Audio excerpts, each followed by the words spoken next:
Dancing a little bit too long.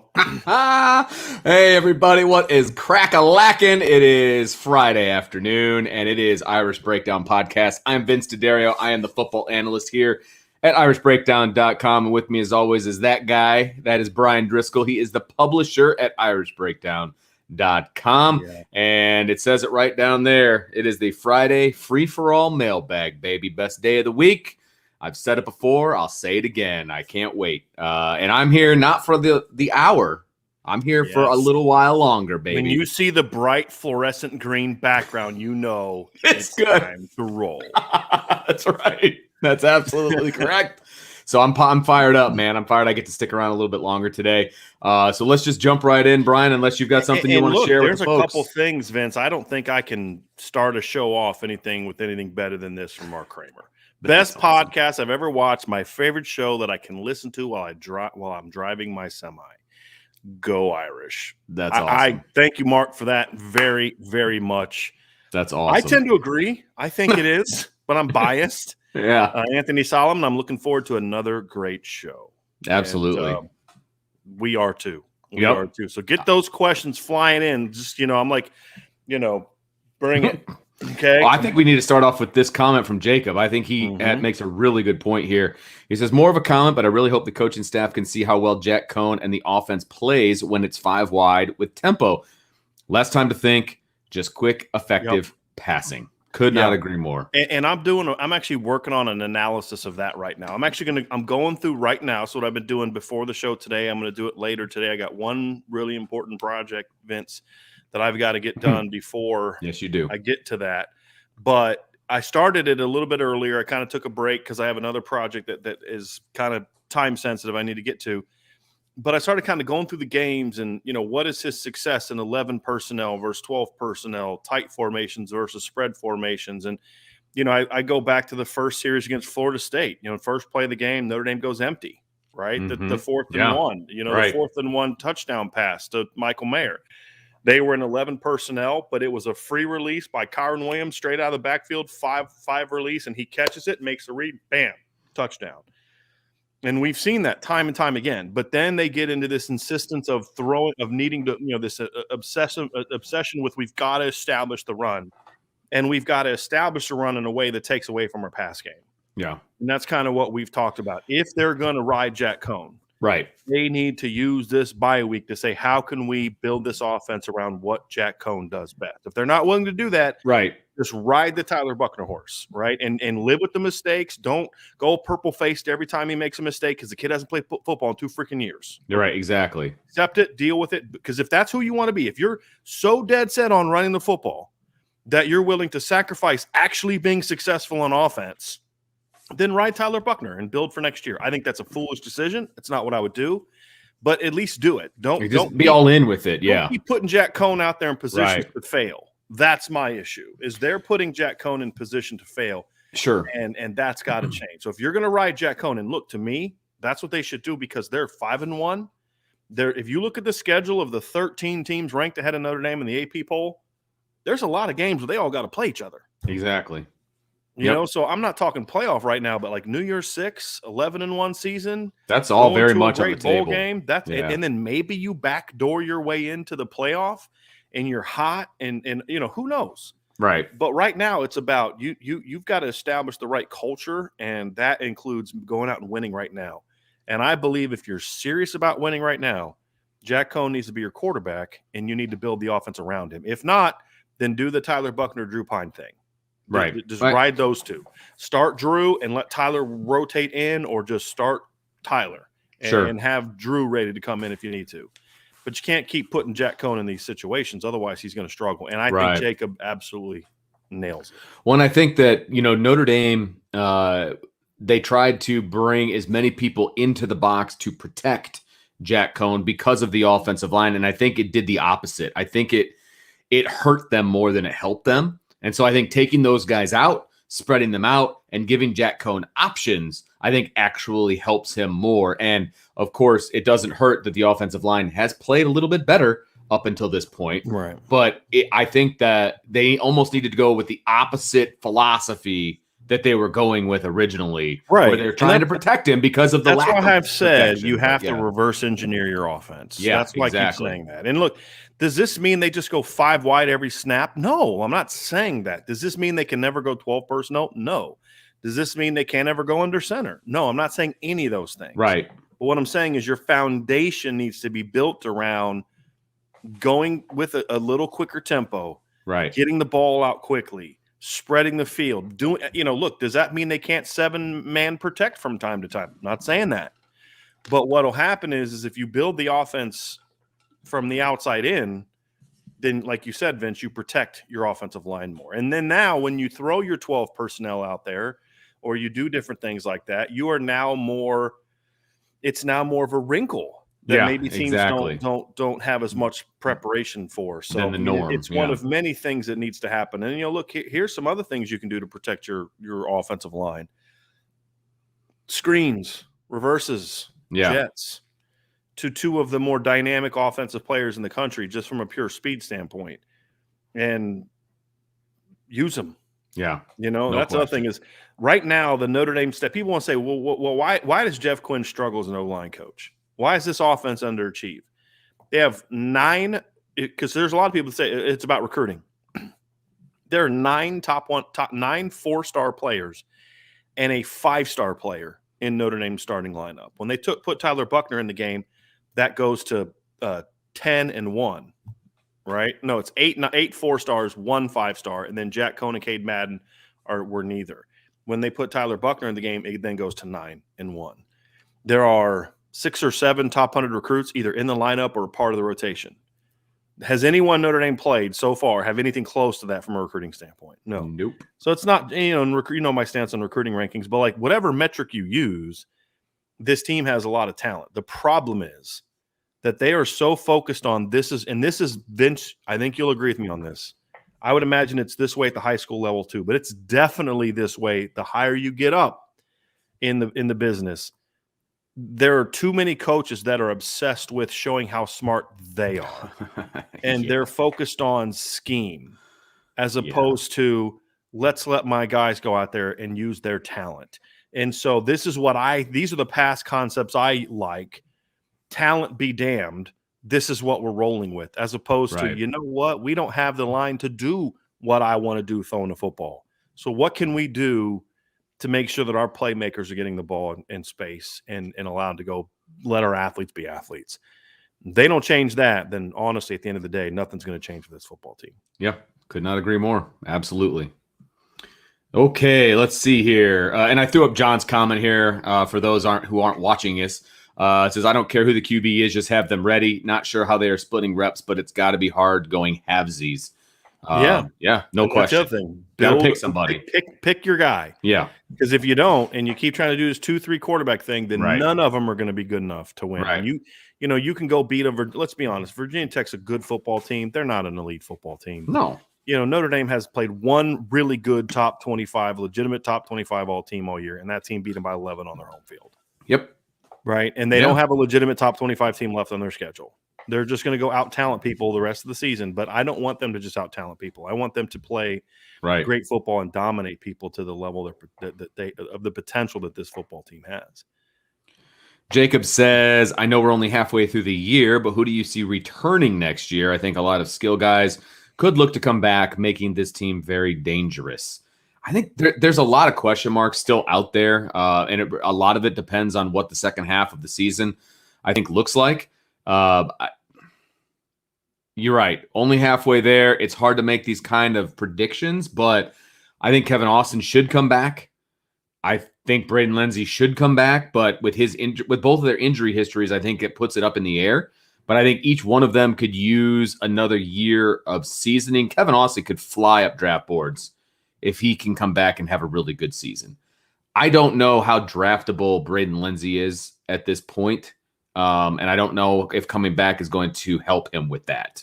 It definitely will, in my opinion. Yeah, because The thing about Braden is he can run, right? Yeah, no, he's fast. And that's no something question. the NFL looks for is guys that can run. Sure. He's got to prove he can play receiver, though. Yeah, and that's my point. Yeah, and I don't. And I think that he can. Look, I'll tell you right now, if you had a really good receivers coach working with him, Braden Lindsey's a different player. That's fair. If you had an offensive system that was building around him, Braden Lindsey looks like a different player, right? And so, well, he drops too many passes. So did Will Fuller. Right. And I'm not saying Braden Lindsey's Will Fuller, but what I am saying is when you're not being put in position where your skill set is best suited, you're not going to look like a great player. But I think Braden in the last couple of games has come up in some clutch moments. That was a big question we've had about him. The touchdown pass in the second half against Cincinnati was a clutch moment. Showed some toughness. I mean, that first catch he had where he catches the ball and he thinks he knows he's close to the first down marker, but he's not quite sure. He couldn't necessarily. I didn't think he could see it. So he just like stiff arms the mess out of that guy trying to tackle him. Yeah, that was a physical football play from Brady. He had 2 catches, I believe, on that last drive. Well, there was, I believe it was one on. Was it 1-on-1 drive? Okay. He caught a pass late on the first touchdown drive and then started the field goal drive off with a 20-yard gain. Okay. And those were only 2 catches. But they were huge. They were in huge moments. The fact that they don't prioritize him as part of this offense, why? Well, he doesn't catch a deep ball great. Okay, well, he has before. Right. Okay, but you're not using his skill set. He doesn't fit what I'm trying to do scheme wise. Then change your scheme. Change your freaking scheme. Yeah, exactly.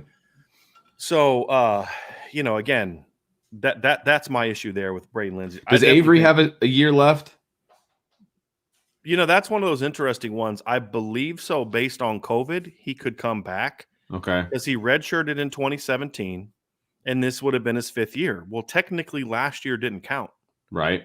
So he technically has a 6th season. I don't know how much better Avery Davis can get. Right. I mean, he is there. This is what's kind of sad. A former freaking quarterback who also played running back and wide receiver and cornerback is their most fundamentally sound wide receiver. Agreed.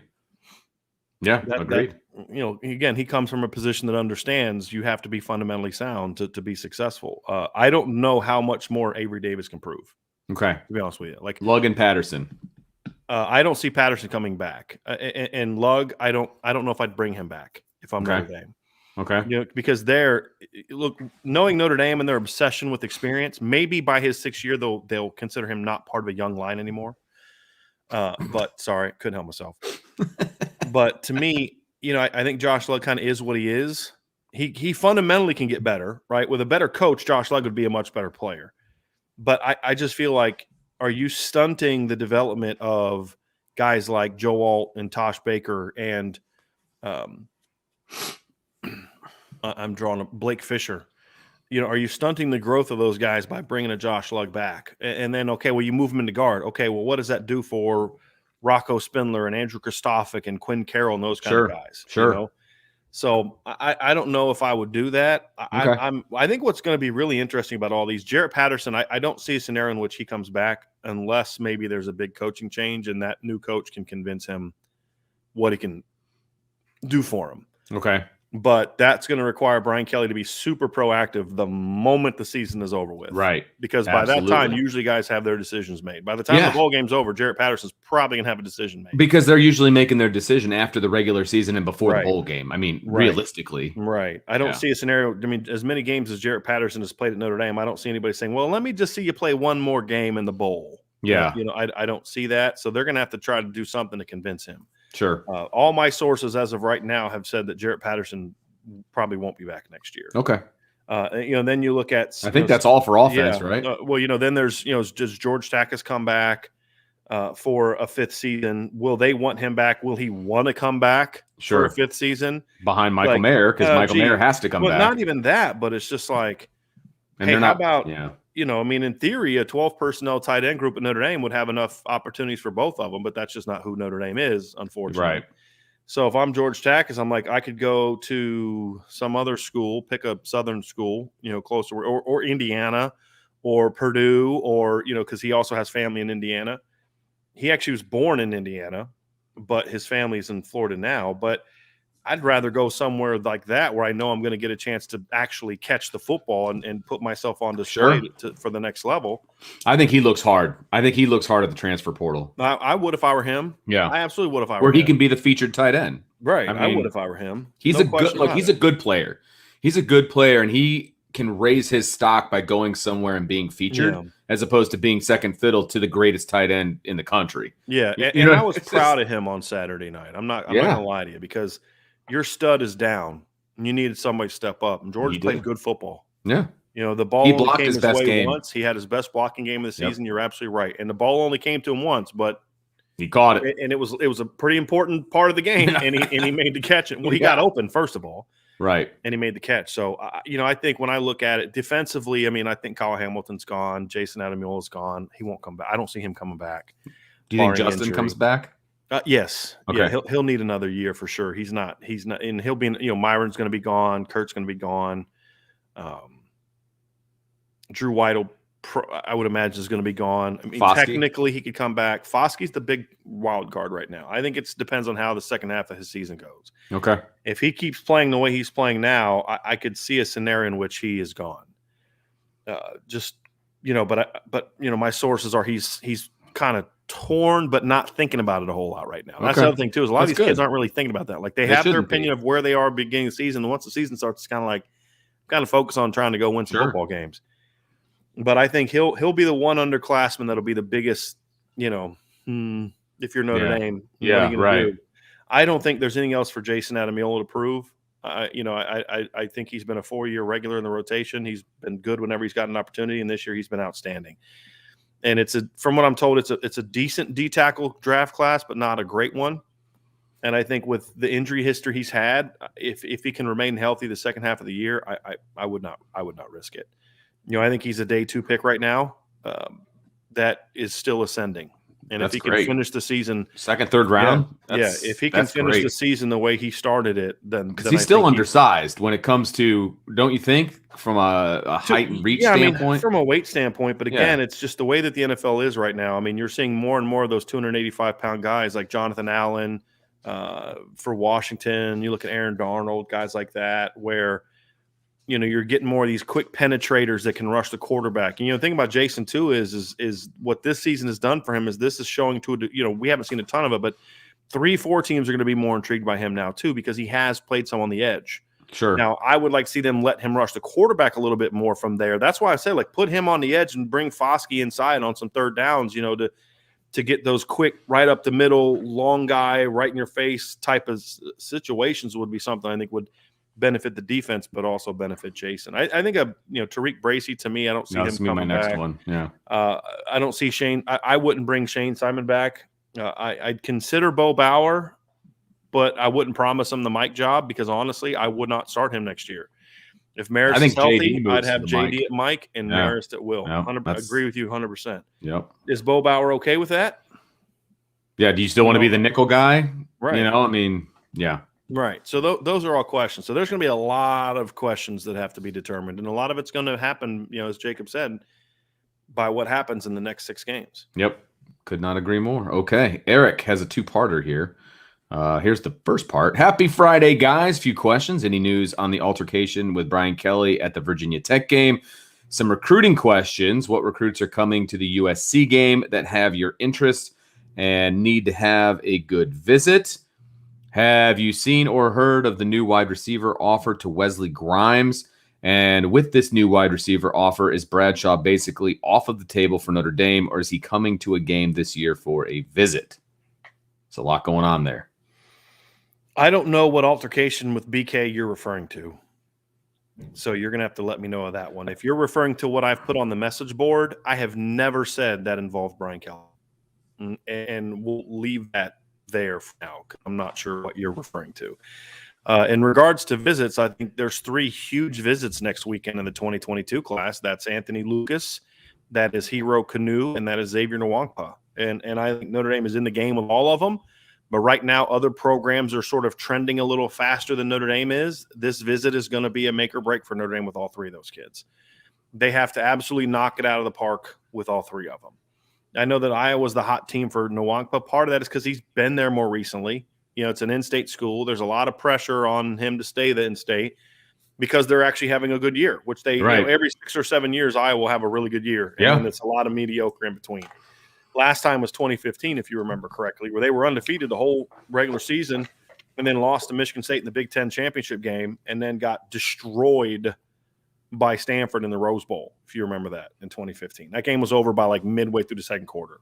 That was the year that Notre Dame had Stanford down and they kicked the game-winning field goal at the end. Remember that BVG, let's drop Romeo Ibarra into coverage instead of having him rush the quarterback on in the last 30 seconds. But so there's a lot of pressure there. It's a hot program. You come to Notre Dame, watch them smash USC, have a great visit. They treat you like, you're, royalty, and, the things could change. Same with Lucas, same with Canoe. So they all three need huge visits because right now Notre Dame's not trending in the right direction with any of them. They're not falling out. It's just right now other programs are hotter because even though Notre Dame's 5-1 and ranked 14th, there's just not a lot of good energy around the program. Right. They're barely winning games against mediocre teams, and they get spanked at home by the one good team they play. Notre Dame's played one big game this year, and they got smacked.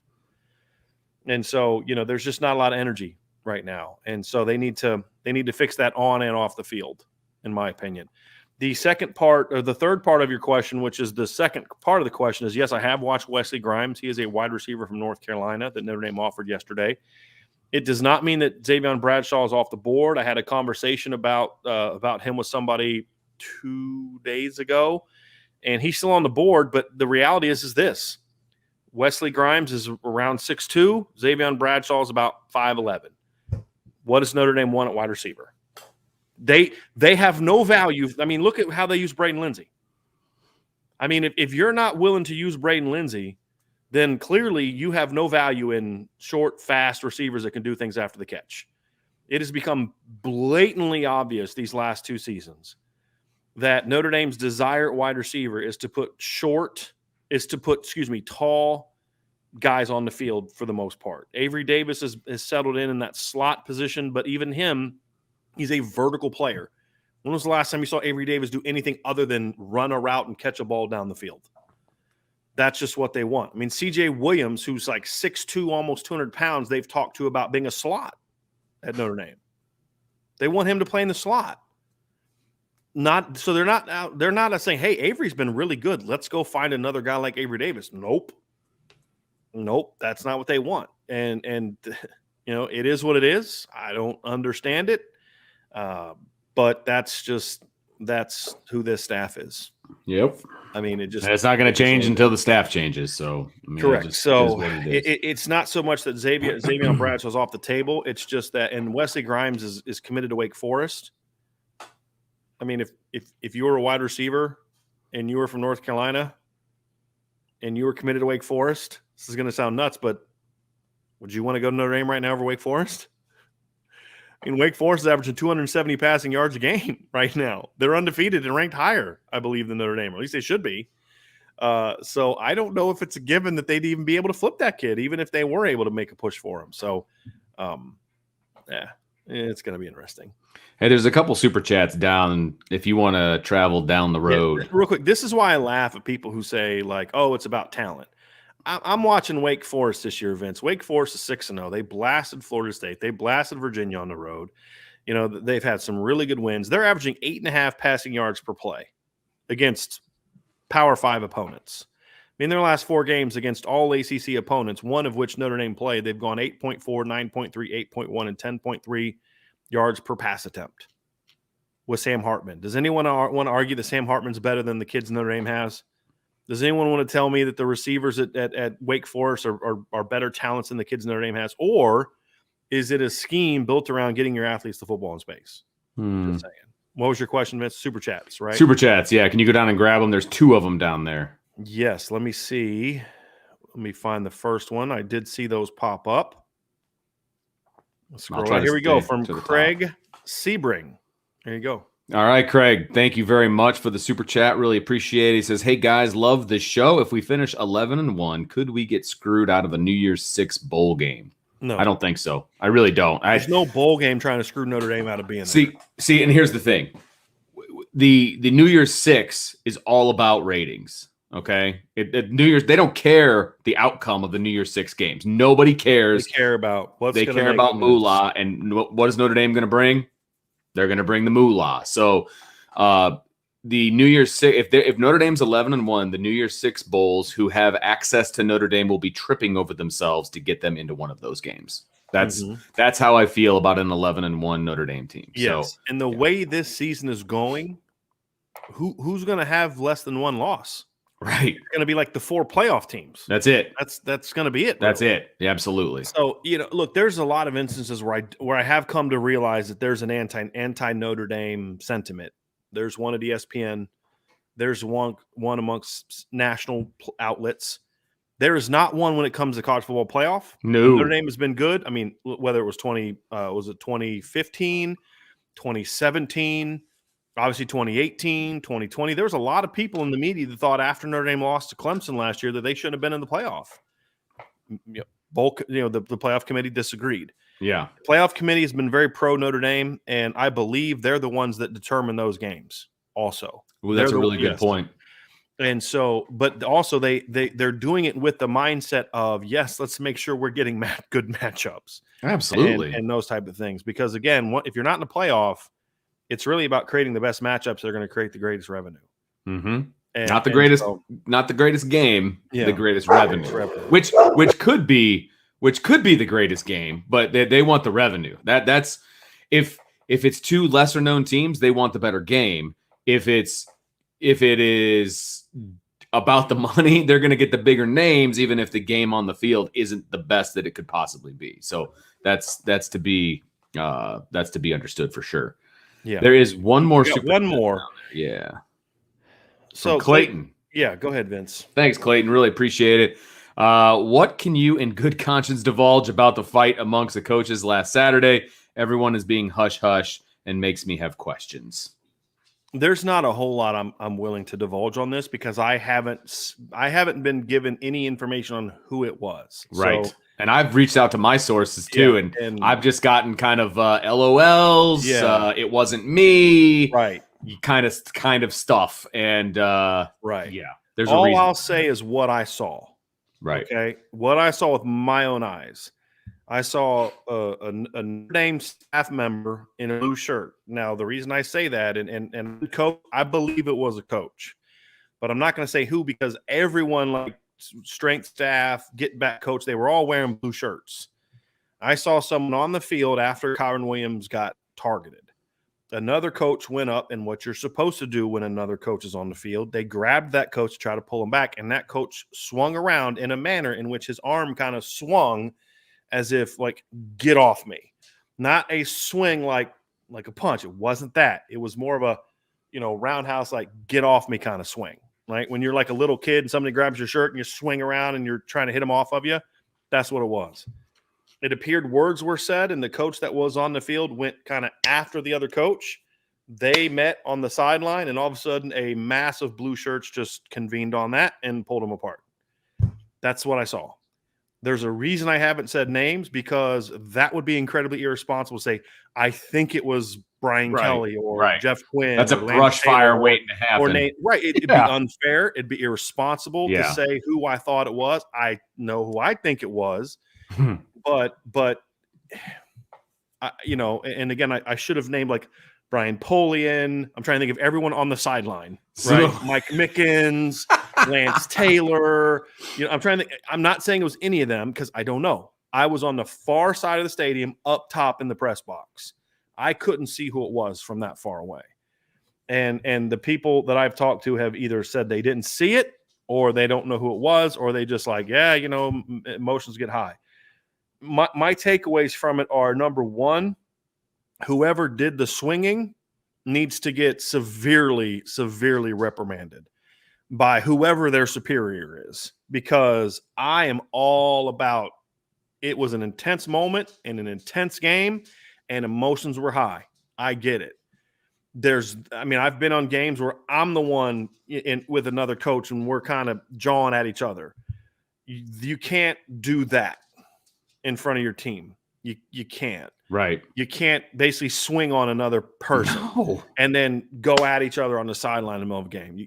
You can't do that. Now, it worked out because Notre Dame ended up winning the game, but if they don't come back and win that game, I'm really curious to see kind of, what the fallout would have been.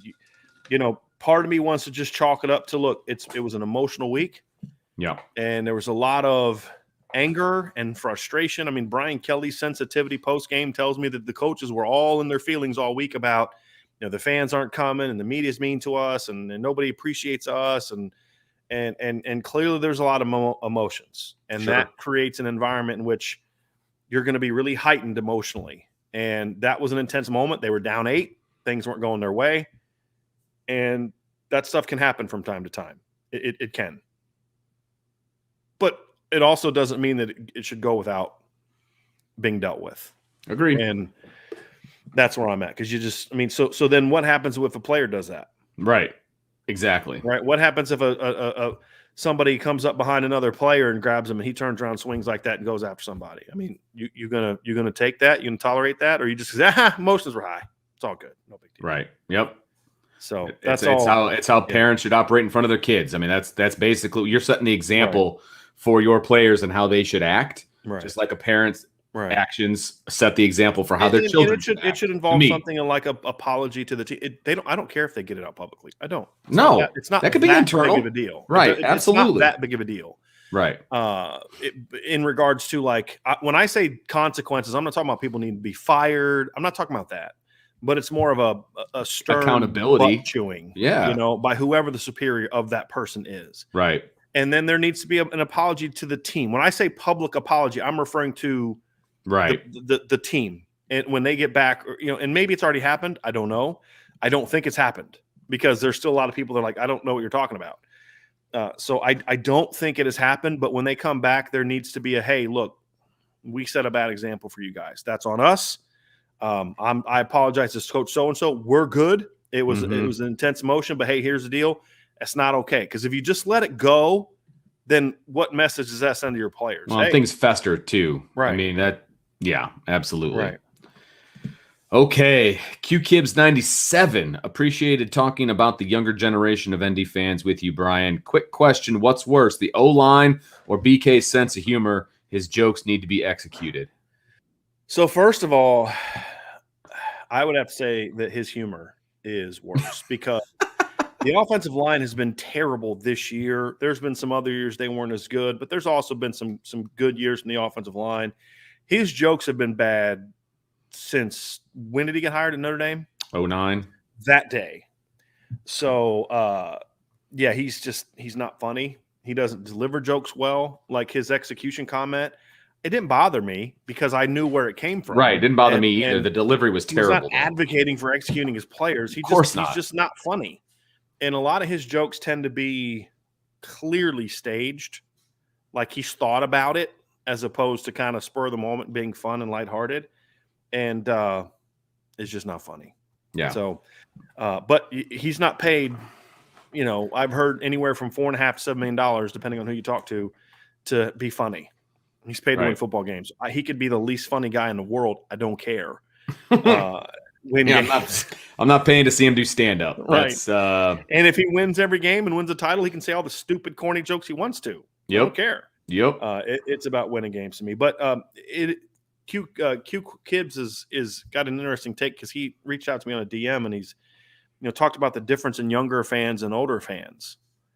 And we were having a conversation about it, and about a topic of conversation. It's definitely something I think during the offseason I want to discuss, because usually when you hear calls for Notre Dame changing recruiting practices, lowering admission standards, doing things like Bama, it's usually coming from, not always, but in my experience, it usually comes from younger fans who've never experienced success. Correct. They don't remember 93. They don't remember 88. They've lived in, mediocrity their entire lives, and they're tired of it.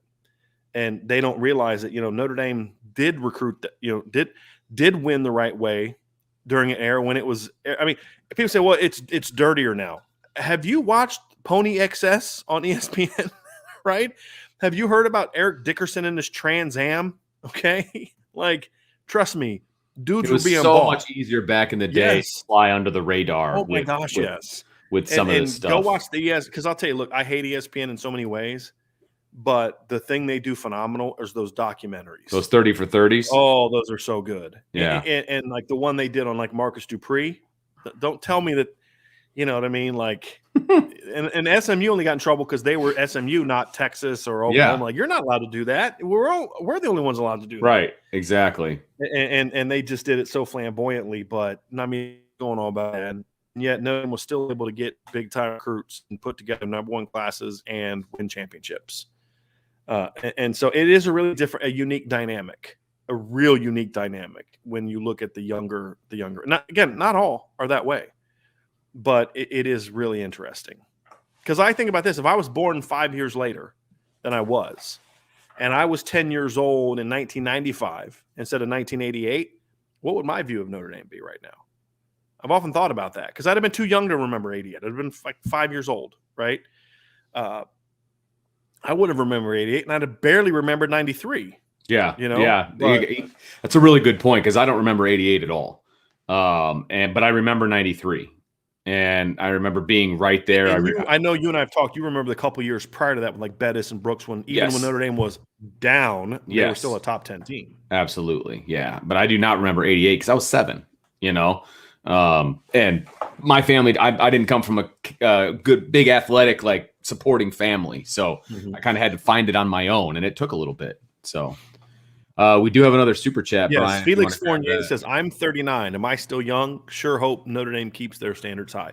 No, because I think you're kind of in that. Vince, he's slightly older than you, right? You're 40. I'm 40. So similar age group. But part of it, too, to Vince's point, is it comes from like also your background, too. There's Notre Dame. I think when you're a Notre Dame fan and your dad is, so Felix, right. If you're 39 and let's say you come from a family where they're long-time Notre Dame fans, then that tradition, the expectation, the standard has been passed down to you. If you're someone who just kind of became a Notre Dame fan because, man, I loved Brady Quinn, right? Because, I mean, that's how I fell in love with the Broncos. It wasn't because of the uniforms, or it was John Elway, right? And there are Notre Dame fans like that. Hey, how'd you become a Notre Dame fan? Oh, Brady Quinn or Jeff Samardzija or whatever the case may be. So those are a little bit different to me, in my opinion. So, okay, back. Thank you for the super chat, by the way. Yeah, man. Thanks, Felix. Really appreciate it. And welcome to the 40 Club soon. And real quick, Sean Mattingly says, I'd like to hear both you and Vince's grades. We did 2 shows. Yeah. The last 2 days. And he asked about the grade for Marcus Freeman and Tommy Reese to date. So our last 2 shows. Yep. So our Wednesday show was about the offense and our Thursday show was about the defense. So I would encourage you to go back and check those out because we definitely gave grades. I don't remember if we gave a coaching grade yesterday, but we gave a grade for the defense, which is what a coaching grade is. Yeah.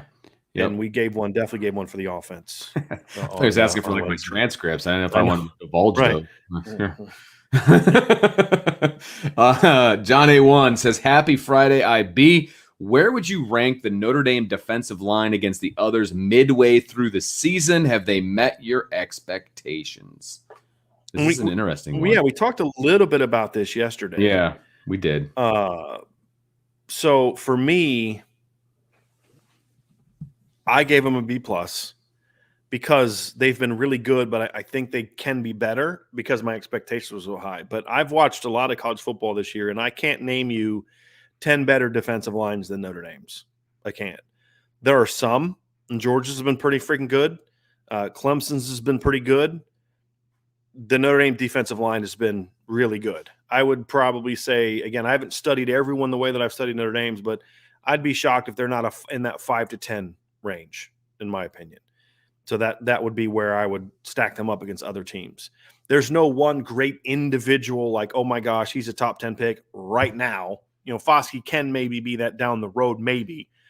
It's just just the depth, the waves that they can throw at you and they don't miss a beat. There just aren't many teams that can do that. So that's where I'm at with that. Vince, you have what would your stance on that be? Yeah, I was going to say they're probably top 5, but towards the 5 as opposed to the 1. But I think that they have the ability to climb a little bit.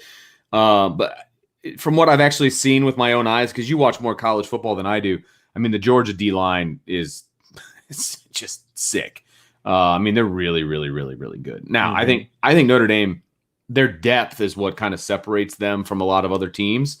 And so I would say top 5, but I would say that there's still room to grow. That's what I would say. That's fair. We have yet another. TJ0311 is getting kicked out of the chat.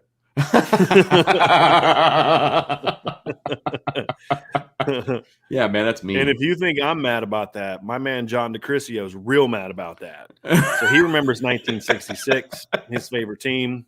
That was I would encourage you, if you're a Notre Dame fan and you're not familiar with 1966, I would encourage you to do one thing, and it'll take 2 minutes. Go to Google or whatever search method you use, look up 1966 Notre Dame football schedule. Pull that up and look at the scores. Actually, you know what? Forget it. I'm going to do it right now, and we'll get to that. We'll get to that because this is just like to put into context what that team was. This is the scores of Notre Dame's games in 1966. They won against, at the time, number 8 Purdue in the opener, 26-14. They beat Northwestern 35-7, Army 35-0, North Carolina 32-0, at number 10 Oklahoma 38-0, Navy 31-7, Pitt 40-0, Duke 64-0, at number 2 Michigan State 10-10 tie, at number 10 USC 50-1-0. They never gave up more than 14 points in a game. They only allowed 10 or more points twice all year. They had 6 shutouts, including 2 shutouts, 38-0 and 51-0, on road games against top 10 teams. That is absurd. Absolutely absurd. And the only team to score 14 points on them, that was Purdue. Their quarterback was Bob Greasy. And they could only manage 14 points on Notre Dame that year. That was one of the most ridiculous, just absurdly dominant teams I've ever studied at all.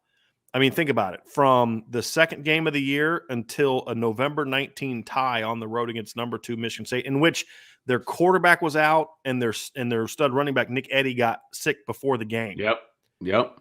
And then they had another guy get hurt early in the game, I believe. Well, one guy got hurt getting off the train. That was Nick Eddy. Ice. Yeah, that was Nick Eddy, who was one of their stud backs. Coley O'Brien was a quarterback because Terry Hanratty was out. Yep. And they still tied 10-10 with a great Michigan State team. Yep. I mean, think about that. That team that year played 10 games, and they shut out half of their opponents. 1, 2, 3, 4, 6 of their 10 opponents. Another 2 only had 7 points. That's just stupid how good that team was. Yeah, just a little bit. And it's one of those times I don't often wish I was alive in the 60s and 70s because there's a lot of other craziness going on in the 60s and 70s. It's fair. But I would have liked to have watched that Notre Dame team with my own eyes because that was tremendous. Yeah. Let's get to some of these super chats. Savage Cyan Fitness with the super chat. I'm 31. I wouldn't change anything. Okay, go Irish. Now listen, I never said all. I'm just telling you, if you're not that in that group, you don't need to. Everyone doesn't need to run and tell me. I said most fans who feel that way. It's a generalization. No, it's not. It's not a generalization. It's a generalization because it's from your observation. Based on observation. Yeah, right. The people that hold that view that Notre Dame needs to change this, and this, and kind of dumb down who they are, the vast majority of them are younger fans. Sure. That doesn't mean all the vast majority of younger fans feel that way. It's the vast majority of people who feel this way tend to be from a certain demographic. That is young people. That's what I'm saying. But I also know there's a lot of young people who don't feel that way because for some people, that's why they like Notre Dame, because Notre Dame is different. And then we have another super chat from David Carpenter. This one, I believe, is for you, Vince. Okay. Oh, nice, David. Thank you very much. Says, hey, Vince, shout out to a fellow twin dad. God bless us with twin boys 14 years ago. It's been a wild and crazy ride. That's my best Steve. That's my best Steve Martin impression. He says, "Go Irish." I have mad respect for anybody that has twins because it is literally twice of everything. Twice of all the good, and twice all the bad. So it makes life very, very, very interesting. My daughters are wonderful. They're 12. They're now 12, and man, it's been a ride for sure. But thank you, David. Really appreciate that. I think we have one more. Yep, from Brandon Plensner. Go ahead and read that one for me, please, Vince. Brandon, thank you very much. He says, with so many important targets coming in for the SC game, how does or is the staff going to find the time to really make an impact or a good impression with them? Well, number one, there's a difference between how they're going to treat 2022 and 2023 kids, right? And then So when you look at the list, like it's a huge list. But I think there's only like 2022 kids who are uncommitted that are going to be coming. It's going to be Nwankpa. It's going to be Canoe. It's going to be Anthony Lucas. It's going to be Emil Wagner, I believe, is coming that game. And then that kid that they offered recently from Utah, Tabarachi, I think is his name, something like that. He's a really athletic running back, linebacker kind of kid. It's only 5 uncommitted kids in 2022. There's a lot of 2023 kids coming. Those players tend to just kind of come for the game. They meet a lot with the recruiting people. The staff will spend some time with them beforehand, but it's different for a 2023 kid than someone making an official visit. Right. So when you look at like the long list, most of the kids are going to be unofficial visitors. There's only 5 uncommitted kids that are coming on an official visit. And so when I look at that, I say that's not a big list because those guys are going to be there from Friday to Sunday. So the staff is going to have Friday to spend with all those kids, those 2023 kids, the other unofficial visitors. They're not showing up till before the game on Saturday, and then they go home after the game on Saturday. Yep. So you'll have Friday, you'll have Sunday morning, and you'll have some time early on Saturday to spend with them. But it's also about making sure that you're getting your committed kids around them. And then also you need to make sure that you're spending time with your committed kids that are on officials to make sure they're good. You have to, so you need to make sure you're good with Tobias Merriweather when he comes in for that game. So I think those are the things that are important, but it's actually not that challenging because of the fact that so few are actually official visitors. So they'll have all day Friday to spend time with those official visitors. And it's also about making sure that your schedule is really good. And I'll give Notre Dame credit. The last couple years especially, their whole recruiting operation is like it's a machine. Mm-hmm. I mean, they have kids from place to place to place. They're always occupied. And if they're not occupied with coaches, they're with players. So like if they're out on an official visit and they're going out on the town, they're with players. They're with hosts. So they're getting plenty of attention. You know, they're going from this coach to this coach to this coach to that coach. They're watching film. They're meeting with the academics. They're meeting, you know, so if you're doing a 2022 official visitors academic presentation, you can then have the coaches with the 2023 unofficial visitors on a Saturday morning, for example, something like that, you know. And the fact that it is a night game, there's going to be a lot of time early in the morning that they're going to have before the 2023 kids show up as well. Right. So the way they – and that thing is they dictate in a lot of instances when they want the 2023 kids to show up. So they may say to like, you know, I like Drake Bowen, I believe, is going to be there. Justin Rhett's going to be there. Like there's a lot of really good 2023 kids that are supposed to be there. So you're going to determine, hey, try to get here around 1. You try to get here around 2. You try to get here around 3. You know, they'll do some of that stuff too. You don't just have like 40 unofficial visitors like walking up to the gate at the same time. Right, because they like to stagger it because they'll take them on tours and they'll do different things, you know, with the guides and whatnot. But yeah, they got a really good operation going when it comes to that stuff. I have rarely heard. I'll be honest with you. It used to be you'd hear all the time up until 3-4 years ago. Really, you'd hear all the time about how some kid came and 2 or 3 kids just kind of fell through the cracks on official visits. You know, they didn't spend a lot of time with this kid or that kid or whatever. But the last couple of years, and especially this, like starting this summer, the recruiting operation has improved a ton. And they've put more resources to it. It's a much more of a well-oiled machine. That is one thing that I think Brian Polian did a decent job of the last couple of years is he's a pretty organized dude, you know, kind of coming up with some schedules. And then Mike Elson has just made it even better to make sure like this sucker's like this thing is it is a well-oiled machine. And I think so I'm confident they'll be able to get that rolling. And that's why you do those things for night games. Because if you do those things for a day game, if you have that big of an event for a day game, it's hard because everybody shows up almost at the same time Saturday morning. Right. So it will be good. Because then the coaches actually have to do their jobs and coach too. I mean, they got a game to win. Yeah. Exactly. I mean, there's exactly. Okay. We have one more. We just got a super chat from my man, DJ Wilson. DJ, thank you for that. DJ. Very, very, very, very much. Okay. Back to the top. Demetrius Rex says, does Buckner's high school film show a better ability to throw short to intermediate than what we've seen so far this year. And we've kind of talked about this a little bit, Brian, as far as people need to just pump the brakes a little bit on his inaccuracies close up, because a lot of it has to do with him rushing, him not, look, he's Having not played football in 2 years. He's not getting a lot of reps in practice. He's not. And so you're throwing him in there now, and he's the number one quarterback the way they did it against Virginia Tech. He's getting more reps during that game than he probably gets during practice, to be honest with you. So he's going to be inaccurate, and he's throwing to guys that he doesn't normally throw to. He's throwing to the 2s or the 3s, right?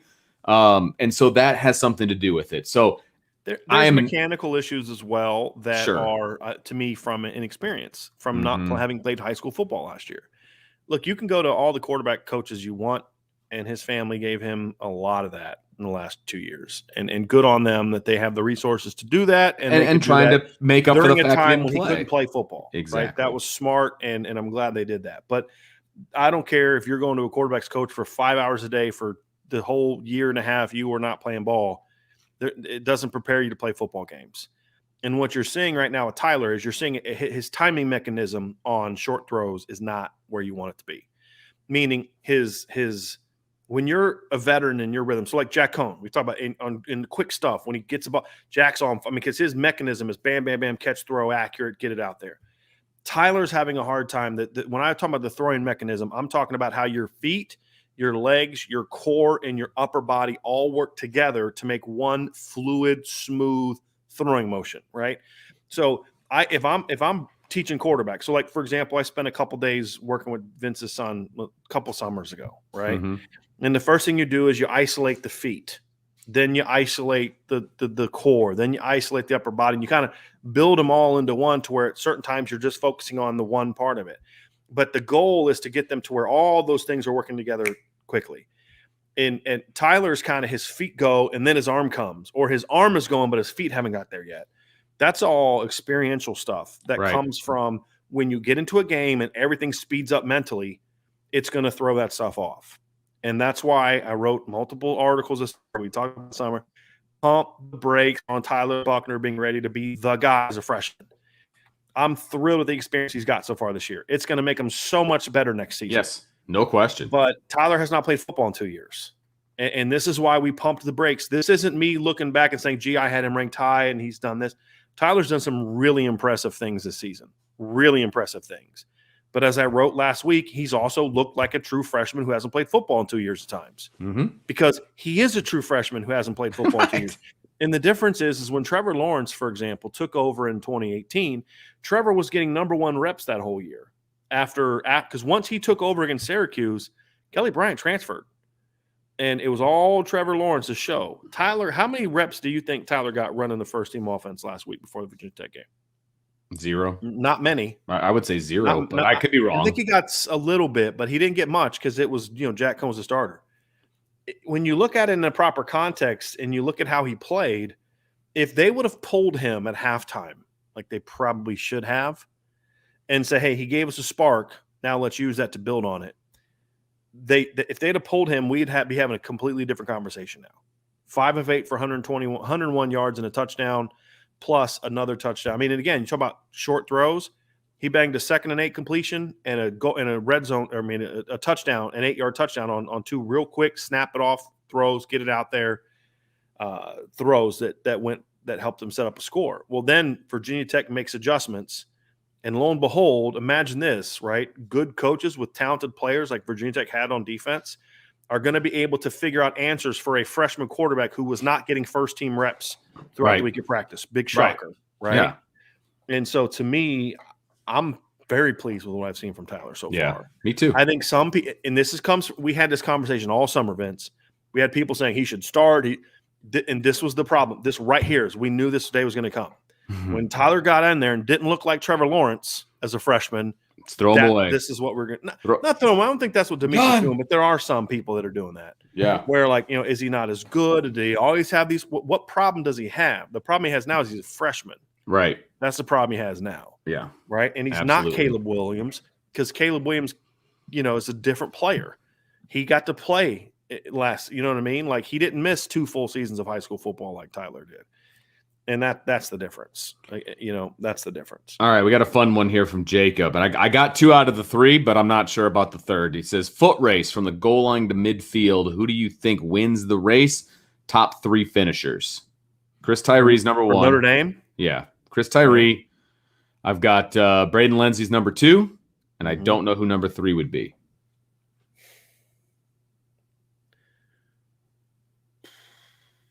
From the people I've talked to, it would be Cam Hart, which I found shocking. I was going to say that, but because I thought you had said something to me about that in the past, but I couldn't remember. And he wouldn't be who I would have picked. Yeah. I'm going with what I've been told. He'd probably be next. Okay. You have to think about it.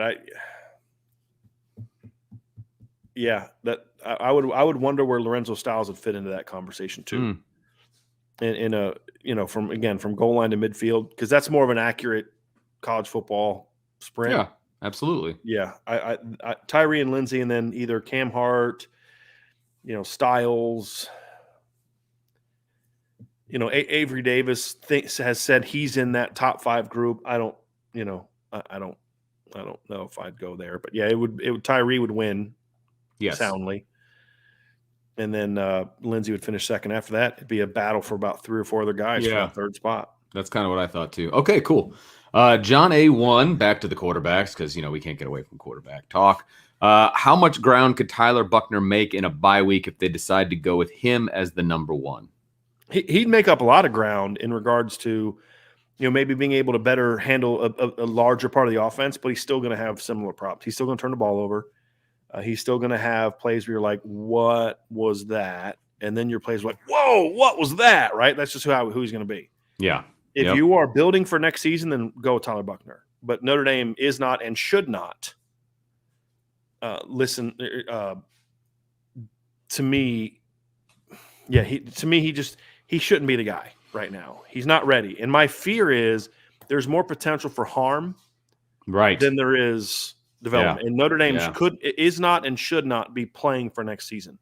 They should be playing to win all their games this season and playing the guys that give them the best chance to win right now. Absolutely agree. And we have always said Tyler Buckner has a role in that, but it needs to be the proper role. And just bringing him off the bench on the 3rd series or 4th series of the game, to me, just cold. Yeah. Not cold, but to me, that doesn't do Jack Cohn any favors. There needs to be a more reasonable plan for Tyler Buckner, but I don't think that's period. What do. I think Brian Kelly's going to, and that is to me, I think that is a Brian Kelly thing based on what Brian Kelly has said. And so I just have a feeling he's going to continue to try to force that issue. And I don't think it's right, but I think that's what we're going to see. Okie dokie. John has another question. Is there any chance Alt and Baker start at the tackle spots and Lug slides into guard? This staff does not move people like that. Yeah, I don't see it happening. I mean, they should, but they haven't. I would like to see it. But. Yeah. I mean, honestly, that's what I would do. I would have Baker and Alt at tackle, and I'd move Lug inside, and I'd have Kane Madden, with all due respect, coming off the bench. Yep. Could not agree more. I would too. D-Rock, any intel on Billy Schrouth? Seems to be very quiet out there. No, I haven't heard anything. The last I heard was about 2 weeks ago, and it's a Wisconsin deal, and nobody knows what he's waiting on. Part of this now, that's what the intel I've got. Nobody knows what he's waiting on. Nobody thinks Notre Dame has a shot here. Now, based on what I've heard, that's what I've heard. Now I'm going to give you my opinion. Based on what I've heard for months, Billy really likes Notre Dame. I don't think Billy is necessarily thrilled about playing for Jeff Quinn, just being honest. And this is something I was told before the season. I don't think that's been helped at all. I was going to say that fear has not been alleviated. Part of me wonders if he's kind of maybe letting it play out to see what happens. Because here's the other thing. There's a lot of Wisconsin fans who aren't happy with Joe Rudolph right now either, the offensive coordinator / offensive line coach of Wisconsin. Both of his top 2 schools are very unsettled right now when it comes to the future of their offensive line coaching. I have always felt that deep down Billy wants to come to Notre Dame. That's why he silently committed to Notre Dame a long time ago. But I don't think he was necessarily comfortable playing with Jeff Quinn.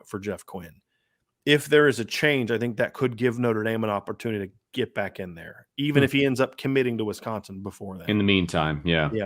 Yeah. Interesting. That's what I think. Interesting. All the more reason. All right. I'm not advocating for that. Everybody knows my stance, but I'm just saying if I know. All right. Felix Fournier says, "Hey guys, which 22 commits do you think could have an impact as freshmen?"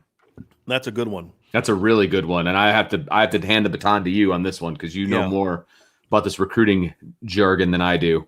Yeah, I mean, so offensively right away, I'm looking at 3 skill guys that can and should help right away. If we are correct, I think Notre Dame is going to lose 2 running backs from their depth chart this year. Sebo and Kyron. I think Jadarian Price will have a chance to battle for playing time. Have a chance. Now, will he have an impact? I think that would require an injury to happen.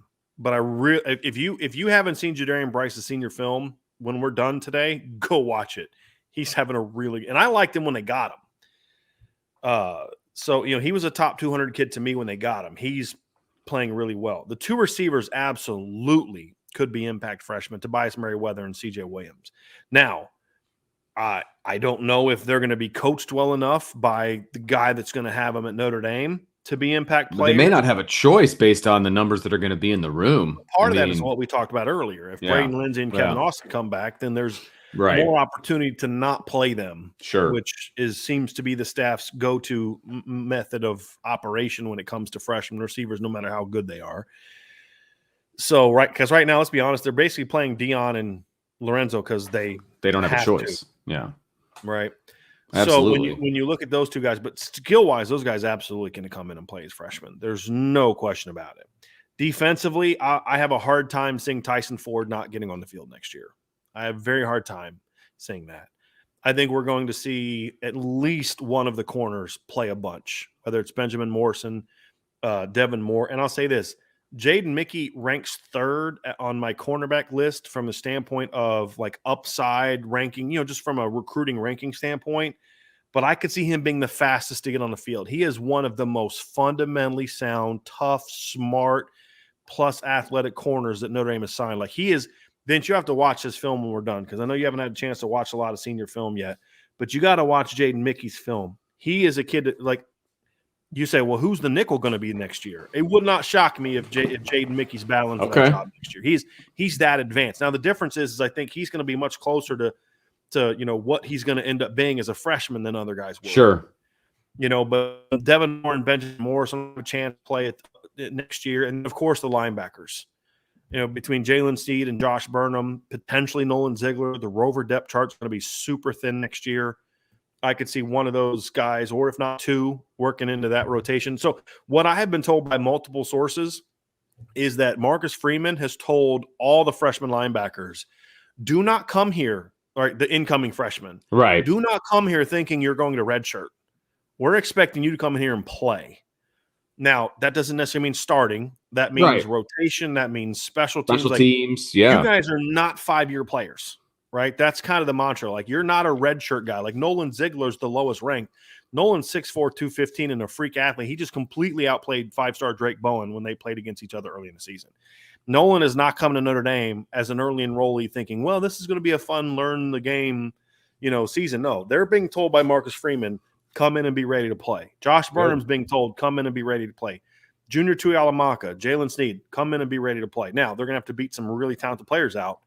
But I think part of that is Notre Dame wants to be able to move on from the veteran linebackers who don't really fit Marcus Freeman's system and say, we'll go young, but we'll be way more athletic. We'll be longer. We'll be more disruptive. We'll have more coverage ability. And then we'll just make sure that we don't put too much on those freshmen. Sure. So, that's a group that I could see playing. So, I mean, I think the freshman class has a chance to be really impactful. Now, again, if they get Xavier Nwankpa, he plays as a freshman. Gosh, you just took the words right out of my mouth. If they get Anthony Lucas or Hero Canoe, they're going to play as freshmen, right? They're going to have at least a great shot. Those are some big dogs that are still out there. Right. Right. Exactly. And it's safety is obviously a position of need. I mean, he might play now if they could get him in school. Good enough to play based on talent, and he will be needed to play. Yeah. Based on need. If they could just get him to transfer over now, he might play. as a senior in high school. Right. Yep. All right. Let's see here. D-Rock, Vince in the green room. Yeah, that's right. It's always a good sign. Let's see. Scott Yerbick says, "Go Irish. Glad for the week off. My heart needs the break." You know what, dude? I'm with you 100%. I have no negative anticipation going into the weekend like I normally do.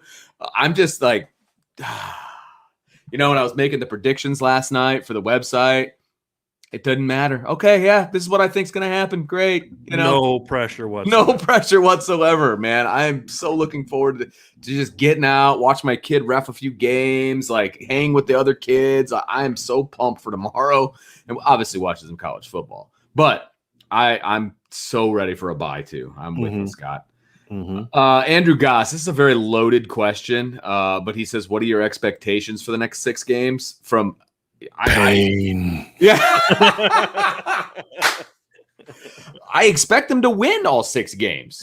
Yeah. That's my overall expectation. I expect this team to be 11-1. Based on their talent level, and then based on the talent level of the other teams, they should win at least 4 of these games in blowout fashion. Should. Another one is closer, but somewhat convincingly. And one of the games will be a really close competitive game because you can't blow everybody out every week. I mean, that's unfair. I mean, LSU, as great as they were in 2019, had a couple close games. I mean, Texas took them down to the wire in the opener, if you remember that game correctly. It was like 45-38, something like that. They only beat Auburn 23-20 in 2019, if you remember that, if that game, Vince. So, there's always going to be some of those games. Florida, they beat Florida 42-28, but if you remember, Vince, I think it was the fourth quarter, it was 28-28 in the fourth quarter. Yeah. And that was at home. I mean, so even great teams, Alabama, they beat convincingly, but then the score ended up being closer. There's always those types of games, no matter how good you are. And, so I expect at least 3 blowouts, 2 convincing wins that maybe the score's not 20 plus, and then one game's going to be a dogfight because that's just the way football goes. Yeah, but if they play to their potential, that's what's happening. Because listen, let me explain. Let me say this again. Notre Dame's opponents in the final 6 games, like somebody sent me a text saying, a DM saying that someone who reports for one of the national networks that for Notre Dame had said that if Notre Dame wins out, this will be Brian Kelly's best coaching job. I saw that. Which I just laughed and laughed. Like, what? What? Like, Notre Dame's second half schedule has a losing combined record. They're 17-18. None of them are ranked. Notre Dame's going to go through the end of the season with not a single ranked win, most likely. Right. Unless Virginia Tech can figure something out and start winning a bunch of games, right? But if they beat Virginia, the odds of Virginia finishing in the top 25 are, because again, if North Carolina wins out, North Carolina will be ranked. But if Notre Dame beats North Carolina's not going to be ranked. Right. Right. I mean, there's no chance. USC's 3-3. They had blowout losses at home to Oregon State. First time since 1961 they lost at home to Oregon State. Like, seriously, they just got the brakes beat off by Utah. Well, the reason that particular writer, and I think I know who it is, but the reason it is because they went into this season thinking, well, it's a rebuilding year and they're not going to be very good. So if they're 11-1, then Kelly must have done an amazing job. Right. Which you went into it with the wrong premise in the first place. That's my issue. I believe that writer also was one of those people hyping up how tough the schedule was going to be, which you and I were like, it ain't going to be that tough. Like, it's going to be challenging, and it is challenging. Even the second half, like, look, there's not any great teams on there, but there's a lot of teams, if you play like you did the first half of the season, they will beat you, right? They will beat you. But you shouldn't be playing like that. Like, for anyone to sit there and say, like, talent is the problem at Notre Dame, you don't know what you're looking at. That's ridiculous. There's no other way to say that. You don't know what you're looking at. If you say, well, it's a rebuilding year. Okay, so let's say it's a rebuilding year compared to whether or not what they would do against Oklahoma or Georgia or Alabama. There's not a freaking team on the schedule that Notre Dame shouldn't have beat. Not one. You say, okay, look, you even said, like, I predict 11-1. I just don't know who that one is going to be. Well, it turned out to be Cincinnati. Right. Okay, it is what it is. Right. But does anyone want to sit there and tell me that Cincinnati from 1 to 20 has better players than Notre Dame? Does anyone want to really try to tell me that? No way. Oh, you look at the second half schedule, 3-3 USC, who again, I mean, let me reiterate USC, what they've done. They lost at home by 2 touchdowns to Stanford in a game that wasn't that close. They scored a couple times late. They lost at home by 18 to Oregon State, and they just got boat raced at home by Utah. North Carolina's 3-3. They lost at Virginia Tech. They got beat by 23 by Georgia Tech, and they just lost at home by 10 to Florida State. Yes, I said that correctly. North Carolina just lost by 10 in the game. They had a double-digit lead in the first quarter to Florida State. Florida State's had North Carolina's number. Yes. Navy is 1-5. So actually, I forgot they played last night. So Notre Dame's opponent record is 17-19 now. I forgot about that. Virginia's 4-2. They've done well. They've had some nice wins. Road win over Miami. Road win over Louisville. Both good wins. Beat Illinois. Beat William & Mary. They got beat at home by 20 by Wake Forest. They got boat raced by 20 points. They were up 21-7 at one point in time over North Carolina, lost 59-39. Yes, they can score. They can't stop anybody. I was going to say, they can't give up 60. Good Lord. 59. They gave a 59 to North Carolina, right? So that's the best team on Notre Dame's schedule, has a 20-point home loss to Wake Forest. And I'm supposed to say that Notre Dame's coach in year freaking 12 is going to have the best season he's ever had coaching-wise. Whose booty are you trying to kiss on that one? I'm sorry. Got a couple I'll probably get in guesses trouble for you. that, but I don't care. That's an absurd statement. And then, of course, the mighty Georgia Tech Yellow Jackets, who have a loss to Northern Illinois in a 52-21 home loss to Pitt on their schedule. And Stanford, who has a 17-point loss to Kansas State, an 11-point home loss to UCLA, and just got smashed by the mighty Sun Devils of Arizona State.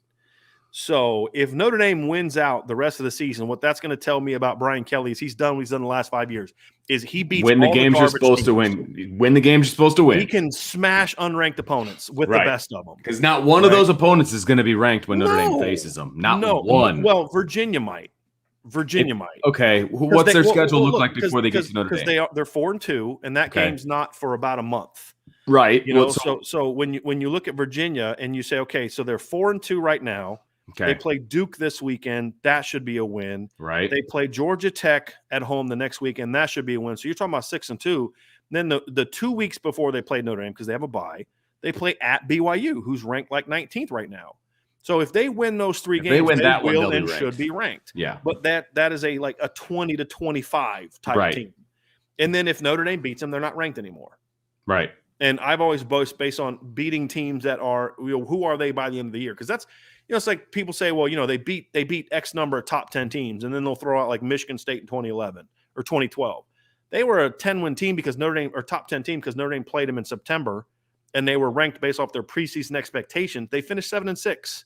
What's a better indicator of who Michigan State was? Their preseason ranking or their postseason ranking? Right, exactly. And September games are usually based on what you were before the season. I think of 2015 when they beat Georgia Tech. Remember, they were favored to lose that game in 2015. You remember that, Vince? Against Georgia Tech in 2015, because Georgia Tech was highly ranked that season.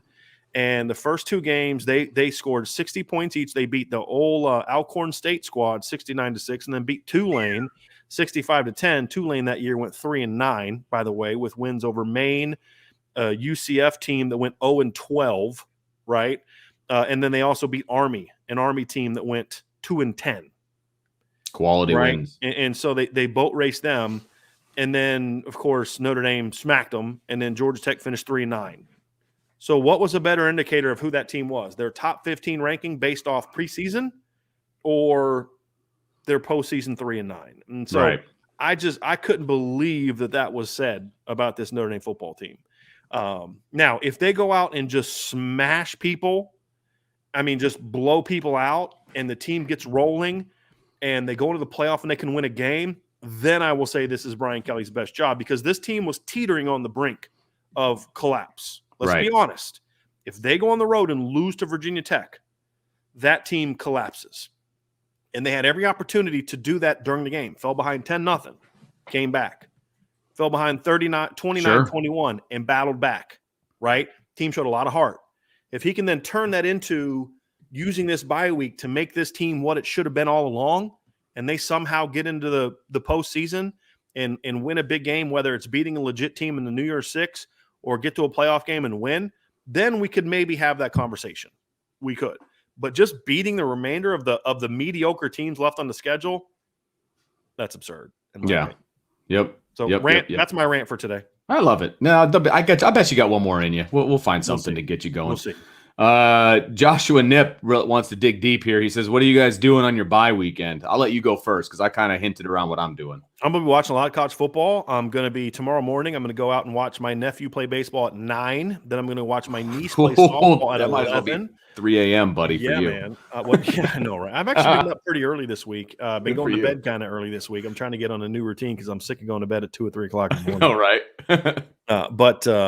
Yeah, I woke up the other day like 7:30, and I was like, man, I feel like I just went to bed.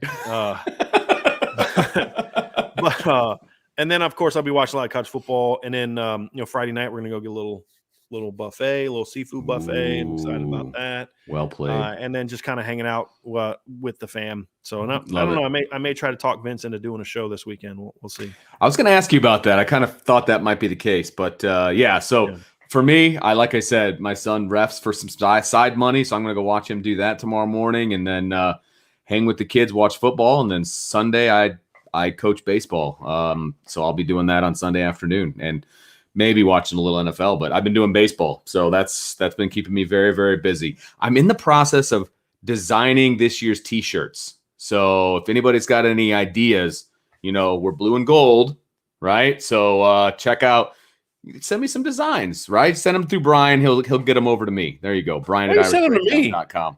Because my email address is too complicated. You got to be your middleman, though, right? Yeah, hit them up on, make sure that your Twitter DMs are open. I think they are. I don't even know. I think they are. If they're not, I'll figure out how to do it. Anyway, all right. Volunteering me to become your assistant. You're my PR man. Yeah. Get out of here with that. Oh man, we kind of talked about spread tempo and stuff earlier, Sean. So hopefully you heard that because I'm at questions that are still at 12:35, Brian. Okay. Okay.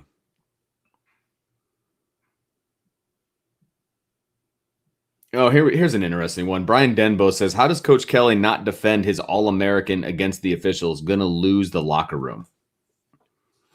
I guess I would have to understand what you're referring to because I have seen Brian Kelly defend his. Yeah, and I think he's referring to the holding call or the lack thereof. I think in the Cincinnati, but then he has to be careful because number one, if you do things publicly, you run the risk of then there being backlash against your All-American in future ACC games. You could be fined, and 3, I don't think it would accomplish anything. From what I understand, Brian Kelly has not let those things go unaddressed. Yeah. Not everything has to be done publicly. Well, and he defended Kyle Hamilton and got that 15-yard penalty. Again, that was against Wisconsin, correct? Wisconsin, right. So, I mean, and listening to the podcast of the guys, after the fact, they loved it. Like they are 100% on board with their head coach. So, I don't think that's an issue at all. He hasn't normally done stuff like that's been a knock on him with players in the past is he doesn't have our back. Yeah. That kind of thing will certainly bode well for him in the locker room. But no, I don't. Look, not everything has to be done in front of everyone else. Right. Exactly. Right. And because then it comes into, coach just says those things publicly, but he doesn't really do it. You know what I mean? I care that he goes to players and say, hey guys, here's what I did. Look, here's the deal. Bring Kyle in and talk to Kyle. Like, look, here's the deal. You let me know if this is happening again because I addressed this and we're going to make sure that this doesn't happen again. That kind of thing. Hey, don't worry. That guy's never going to be doing another Notre Dame game as long as I'm here. Right. Like, you know what I mean? Like those are the things that but he can't, let's just say hypothetically, and I have not been told this. Let's say hypothetically, Brian Kelly called the ACC up and said, hey, that guy's never doing another Notre Dame game. As long as I'm here, do not ever think of send in. If that means that his whole crew can't come, then his whole crew can't come. So be it. He is not doing another game here. He doesn't need to say that publicly. That there's nothing good that could come out of him publicly stating that. Right. But it's something that he can do privately and then let Kyle Hamilton know, hey, look, just so you know, right? That's how it should be. He does not need to say to me or you because the retribution from that from other people could would be And the media will, the national, look, Kelly, whining, trying to get the right. Because he's not doing it for us. He's doing it for his player. Exactly. That's the only person that needs to know it. Exactly. Yeah. Exactly. 100% agree. Yeah. But I get that's a good question. I mean, Brian, it's a really good question because but that's where the dynamics of a locker room have to. It's not everything should be public. Eric Ward, Brian, I like the things that you said the team had to change to have success for the rest of the year, but do you have any faith that Kelly will make the changes? I want to bring up another question it's along the same line so we can answer them both at once. So Dome McGrizz also said, you guys did a great job laying out a fall break strategy this week. How confident are you that this coaching staff will take the right approach, especially on offense? And you can bring Eric's question back up as well. I don't have a lot of confidence in it right now. And it's not that I don't have confidence in them. It's just that I'm at a point now where I'm in show me mode. Yeah. So it's not me saying they're not going to do it. Those guys are idiots. They're not as smart as I am. That's not what I'm saying. It's just me saying right now they have not earned the benefit of the doubt from me. Right. They have to show me. Right. Even if they were telling me, which they haven't, that they were making changes, it would not mean a thing to me. Mm-hmm. I need to see it on Saturday. So, right now I really can't say that I really can't say that I have a lot of confidence in it. Yeah, I don't blame you. Just because this staff has not shown me that they're willing or able to press the right buttons this year. So now I hope hope that they do. I hope that they do show me. Me too. Because that's going to determine who this team is moving forward. Right. Yep, agreed. Just Your Ordinary Joe has an interesting one here. How much espionage do you think goes on in college football? Seems like video bugging a practice field, watching this week's red zone, 2-point conversion plays, etc., wouldn't be beyond programs that pay recruits. That would require a lot of work. It would. I agree. And Notre Dame has done it. We talked about this at WSBT the other day, Vince, because of what happened at Oklahoma. Because a student reporter was able to kind of, I don't know if it was like in a dorm or something, or like, I don't know what it was. Oh, that's right. He saw who was getting first team reps, essentially. And he reported it. Like, so when I coached at Duquesne, like our football field was at the end of a dorm. And so like our locker room was out here, and then right above it was a dorm. So like you'd have guys yelling from their dorm room on the field. Right. That's not annoying. Not at all. So I don't know the layout of all these schools, right? But Notre Dame's practice field is not by any dorms. There are giant buildings between them. They do a lot of work in the indoor facility as well. And there's like these new apartments that I believe that's student housing, correct?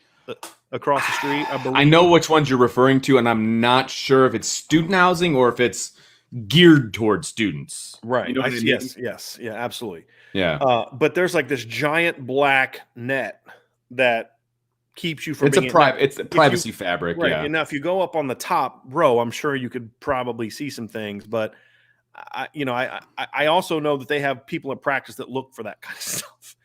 You know what I mean? So and for a 1 week.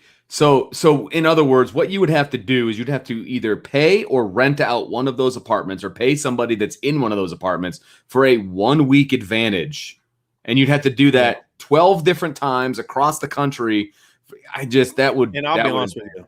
The coaching staff that is insecure enough to do that is not a coaching staff good enough to beat Notre Dame anyway. Right. Absolutely correct. Right. And the other thing too is I don't think, I mean, it would give you some advantage, but the other time too is like you have to know what we're going to call, right? You don't know what I'm going to call on 2nd and 2. You know what plays we've run in practice, but you don't know which one of those I'm going to call on 2nd and 2. Right. And there's a very good, like, again, this is a little bit different, but there's a very good high school program in this area, and they've been running the same offense, not recently, but they've been running the same offense since 1983. And everybody and their brother that has played against them knows their offense, and they're still undefeated every year. Right. Like, and the head coach was like, he would give his playbook to like the junior highs and to the little kids and stuff. And a coach asked him one time, well, what if this gets in the hands of, your opposition? He's like, everybody knows what I run. Go ahead and stop it. Right. You know what I mean? What school is that?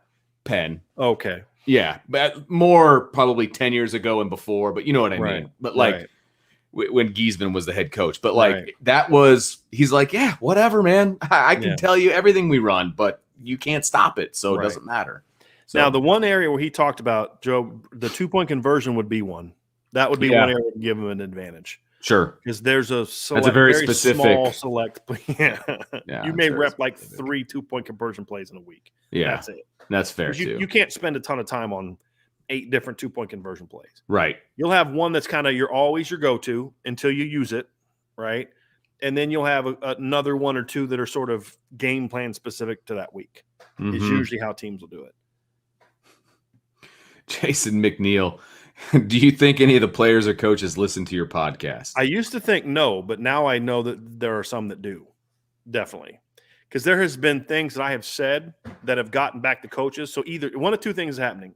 I don't think the coaches listen specifically. I don't think Tommy Rees is sitting there like with his notebook and just writing down. Right. I mean, it'd be great if he was. Yeah. But I do know, however, that they have people in the coaching office that monitor what we say and write. And it gets back to them.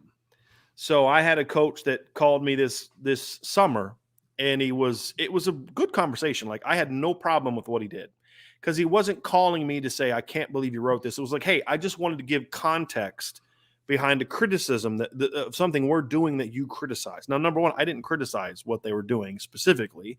I criticized – I can't really say what it was, because then it kind of gives it away. And then but anyway, what was relayed to him was not what I said. Mm-hmm. What was relayed to him was a negative spin on what I said. So I do know that goes on. There are people that aren't football coaches that I know for a fact listen and read what we do and then report back to coaches. Now, I do know there have been coaches in the past that read articles. I will share this, for example. This is one of the many, many reasons I respected Mike Elko. There was a game in which I said I talked about a call and how they did this, and I didn't like the call because and he called me and he was like, hey, just a heads up, we weren't actually in that call, right? And explained to me what happened. And it wasn't a criticism. He wasn't upset. He just said it was more of I want you to understand what the call is. So if we get in that again, you can, write about it, but you'll be able to write about it in a way that you understand what the call is. That was awesome. Loved it. And I've had coaches do that before, and I've had coaches that are open to, hey, look, here's what I said about this. Did I get this right or not? Like, no, that actually what happened was, and they're real careful not to throw a kid under the bus. Like, the kid ran the wrong route, whatever the case may be, but they'll try to explain it in a way that's most of those coaches aren't here anymore. I do know that there's a couple coaches that listen, that will get things said to them so they can kind of be mad about it. There are. There's one particular coach on staff who really gets salty when anyone writes a negative thing about him. And it won't take very long for you to guess who that is. But, but no, I don't. I know there are some players that listen from time to time, but during the season, most of them don't have time to do. And they don't have. They will during the off season. Yeah. And the coaches definitely don't have time. But I do know there are people in the football office that do listen. And if we say anything negative or bad, it gets reported, which I think is incredibly petty. Yeah. Because if you don't care, Brian Kelly said he doesn't care, right? What the media thinks. Why are you investing any kind of time? Exactly. I mean, when I was coaching, if someone would have come up to me and said, hey, the local beat writer said this, I'd have said, dude, get that away from me. I got a game plan to work on. Like, I don't give a crap about that. Right. That doesn't affect what I'm doing this week. Not even a little bit. Anything to me. Now, if somebody was saying something about me, like if I were saying something about this, like if I were to make a statement, the running backs coach, Jim Jones, he was doing this, he's stepping out on his wife. I saw him with, you know what I mean? But it was actually his sister, but I'm an irresponsible reporter. And I said that right like that. Right. Then you call me up and you say, you retract that. You're never going to have you know what I mean? Like if it was something like that, or if that's I was like, different. Hey, so-and-so is injured and he's not injured, or so-and-so suspended and he's not suspended. Or if I was reporting something that was like not accurate from a personnel standpoint, hey, offensive coordinator Derek Johnson interviewed for this job, and he's like, I didn't interview for that job. Then that's stuff when they need to be having people listening for that stuff. Okay. All for that. Yeah. All for that. Well, yeah, and that's so unprofessional to personally attack. Like we would never personally attack a coach, as far as their personal life and things. Personal life, yes. That's what I'm personal life's not my business unless it somehow conflicts with their job as a coach. So, like, let's say you found out a coach was, I'm going to say this is never something I ever heard about a Notre Dame coach. I'm just going to think of it as a coach. The worst thing you could do as a coach is have a relationship, an inappropriate relationship with a student at the school you coach at. No question. Like, to me, that is a fireable offense. And if you find out about that, that is something that you need to, there's channels you got to go through to make sure, just so you know, this is going on. Right. And then I'd have to have conversations with people to say, how should I report this or should I report this? But that is so like a different deal. Yeah. But like, if a coach is having marital problems, that's none of my business. Right. That's not your business. That's not Vince's business. If a coach's child gets in trouble, that has nothing to do with his job as a football coach in Notre Dame. Right. Unless it was related to, like, okay, he was embezzling funds from the football program. Okay, that, you know what I mean? Like, but those things are so rare. But like what's going on with a coach's wife, his kids, his marital relate, none of that stuff's my business. If I was out there reporting on that stuff, then Notre Dame would have every right to crush me. But to be so petty about, Driscoll's are, criticizing the job we're doing as coaches. Wah. Like, that stuff annoys the heck out of me. I like the coaches who embrace that stuff. I do.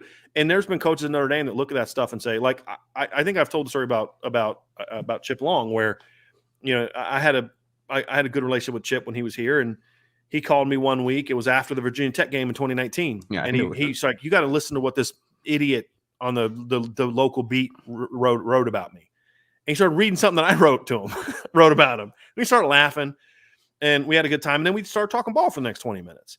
Well, guess it was about the court not using the quarterback enough to run the ball. Well, guess what happened the next week? Ian Book ran for over 100 yards against right? Like, because the point is, he saw it. Yeah. He didn't do it because I said it. He saw it. He knew it, which is why he called and talked to me about it. So coaches like that I have a lot of respect for, because he's secure enough in himself. Exactly. He doesn't care if I criticize him or not. Exactly. And that's the biggest thing. As long as I don't make it personal. Right. That's it. And I rarely have done that. There was one coach I believe I did that with, and that was Van Gorder, because I had an issue with how he treated people beyond just his job as a coach. Like, I have no personal issue with Jeff Quinn. We've said a million times, I rather like Jeff Quinn as a person. I do too. Scott Booker is a coach that I was critical of as a coach. I have had nothing but great interactions with Scott Booker. Really good guy. It just wasn't a great coach. Jeff Quinn's just not a great coach. Del Alexander, I've heard nothing but first-class human being, great guy, good dad, all that stuff about him. Mm-hmm. Just not a good coach. And it's not personal. This is my job. Yep. And most coaches understand that I have a job to do. And they respect that. Yeah. John Erickson, how has the three-man front ever been a thing? Coming in, the Irish D-line was the most experienced, deepest, and most talented unit on this team. How could anyone not see that? I don't follow the question. I guess he's saying why would they ever go to a three-front at Notre Dame? Because there's advantage. First of all, they were in a three-man front when they went 12-0 in 2012. Look, it's who Marcus Freeman is. I think there's value to it. It just has to be done the right way. Yeah. You have never heard me say stop using a three-man front.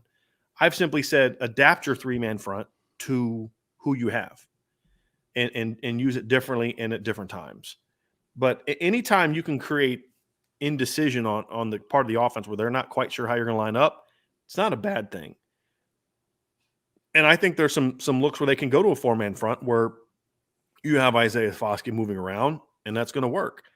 Using him in a way where he's off the ball playing a read and react linebacker is not the way to go. So, and look, trust me, Marcus Freeman knows his defensive line is the most experienced, deepest, and talented unit on the team. That's why he turns them loose as much as they have and when they've played as well as they have. JP says, loving the show from KC. Is this the new 2007 season? Not even close. Well, they're 5-1.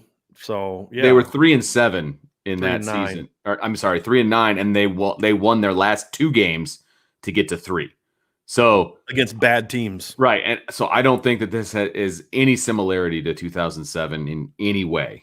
That 2007 season was so weird, Vince, because they went 3-9. Yes. And a lot of their games weren't really close. Like no. You had the overtime game against Navy, but you got blown out by Georgia Tech, got blown out by Penn State, got blown out by Michigan, blown out by Michigan State, blown out by Purdue. 14 points. Got beat by 13 by Boston College. So we've yet to have a single-digit loss. Lost by 38 to USC, lost by 17 to Air Force, and then lost in overtime to Navy. Their 3 wins were over UCLA, who was playing with their third-string quarterback that game, guy that spent time in the NFL actually for a long time. That team went 6-7 that year, and the only reason they won is because they had like a defensive touchdown, like remember like Maurice Crum picked up a fumble and like returned it to the 1. And that's the only reason they scored. And then they beat a Duke team that year that went 1-11, and then they beat a Stanford team that went 4-8 that year. Which is crazy is that 4-8 Stanford team beat USC that year. So that's just kind of you can't use those transitive properties because Stanford beat USC, Notre Dame lost to USC 38-0. Notre Dame beat Stanford at Stanford. Right. So. Those are always funny, but yeah, that was a miserable season. Like in 2016, they were like 5 plays away from being a 9-win team, right? 2007, not so much. Yes, that was a horrible team. Not so much. Horrible team. Yeah. Now that's an experienced football team. Okay, that was an experienced football team. Yikes. Okay. Domer Grizz says, enjoyed your answer about the O-line technique last week. So is scheme just then knowing who to block on each play? If so, it doesn't seem like Quinn has been teaching that very well all year either. Well, no, it's you could kind of know who to block, but if you don't know how to block them, you're going to look like you don't know who to block. But there are times when they don't know who to block. And again, this is why there's so much value in making sure you're spending a lot of time on watching your opponent on film. Yeah. And letting the players see it, because just facing your scout team D end and how he does a certain twist is not the same as watching Division I football players that are starting on Saturdays doing it. So it's a lot deeper than that. But yes, there needs to be a greater focus on. I mean, that's all Harry Heastam focused on was how to play. And then of course the film room was the time to get into the what. And then within the technical fundamental drills, they would then work on those different things. Right. And show the stunts you walk through, but it started in the film room. And then you'd see those things during the team periods and all that kind of stuff. So, yeah, it's definitely an issue. So I just got bumped, Brian. I don't know if you can see. Where are you? I am now at 117. Okay, so I'll try this here. From Domer Grizz, was the roughing the passer call in Hamilton legit against Virginia Tech? Looked like a well-timed great hit to me. Shoulder to the chest and no steps after the throw. What did you see? I didn't think it should have been a penalty. I thought it was a great hit, and I don't know how he could have done better. According to Kyle, the referee told him that he hit too high. But hit him right in the chest. Like, I don't understand how that's too high. That's just the paranoia about targeting and just anything anywhere near the head. And that's silly because he's 6'4". Right. Here's the thing. If Kyle would have gone lower, he'd have got flagged for going low. Right. So I don't know. It looked good to me too. I don't even know what else to say to that. Love this comment from RJG Irving. Peaking later in the season seems to be a key in both in the NFL and college football. Let's build up to a blowout November. No doubt. It's what have you done for me lately? That's right. But I also think it gives you really good momentum going into the postseason and the offseason. No question. If you're rolling in November and you win your bowl game, no one's going to care what you did against Florida State in the opener or Toledo or Purdue. They're not going to care. Yeah, there's a question, and I don't know. I don't think we skipped it, but it was one I read earlier. It said like best case scenario for the end of the year, like Notre Dame makes it to the playoff and gets blown out, makes it to a New Year's 6 and wins, New Year's 6 and loses, 10-win team, blah, blah, blah, blah, blah. Yeah. I think this question goes right along with that, right? I mean, to me, for this team, it's New Year's 6, win against a good opponent, vault you into the offseason in a very of those options, sure. Of those options. Yeah. I mean, picking a loss if you could look into the future and tell me that they're going to lose in a blowout, then no, I wouldn't want to be in the playoff. Right. But you don't know that. I still would rather be in the playoff. That's just me. But if we can look to the future and say these are the three scenarios and we know how they're going to play out, which one do you choose? Which path are you going to go down? And winning a playoff game is not one of the options that you give me, football god. Then I'm going to pick the 11-1 New Year's 6 game with a win. Yeah. Yep. No question. Because that's better than going to the playoff and getting beat by 30. Absolutely. When it comes to a health of your program standpoint. No question. That's what I think. No question. Tyler Longbreak, what's a good comp for Buckner ceiling?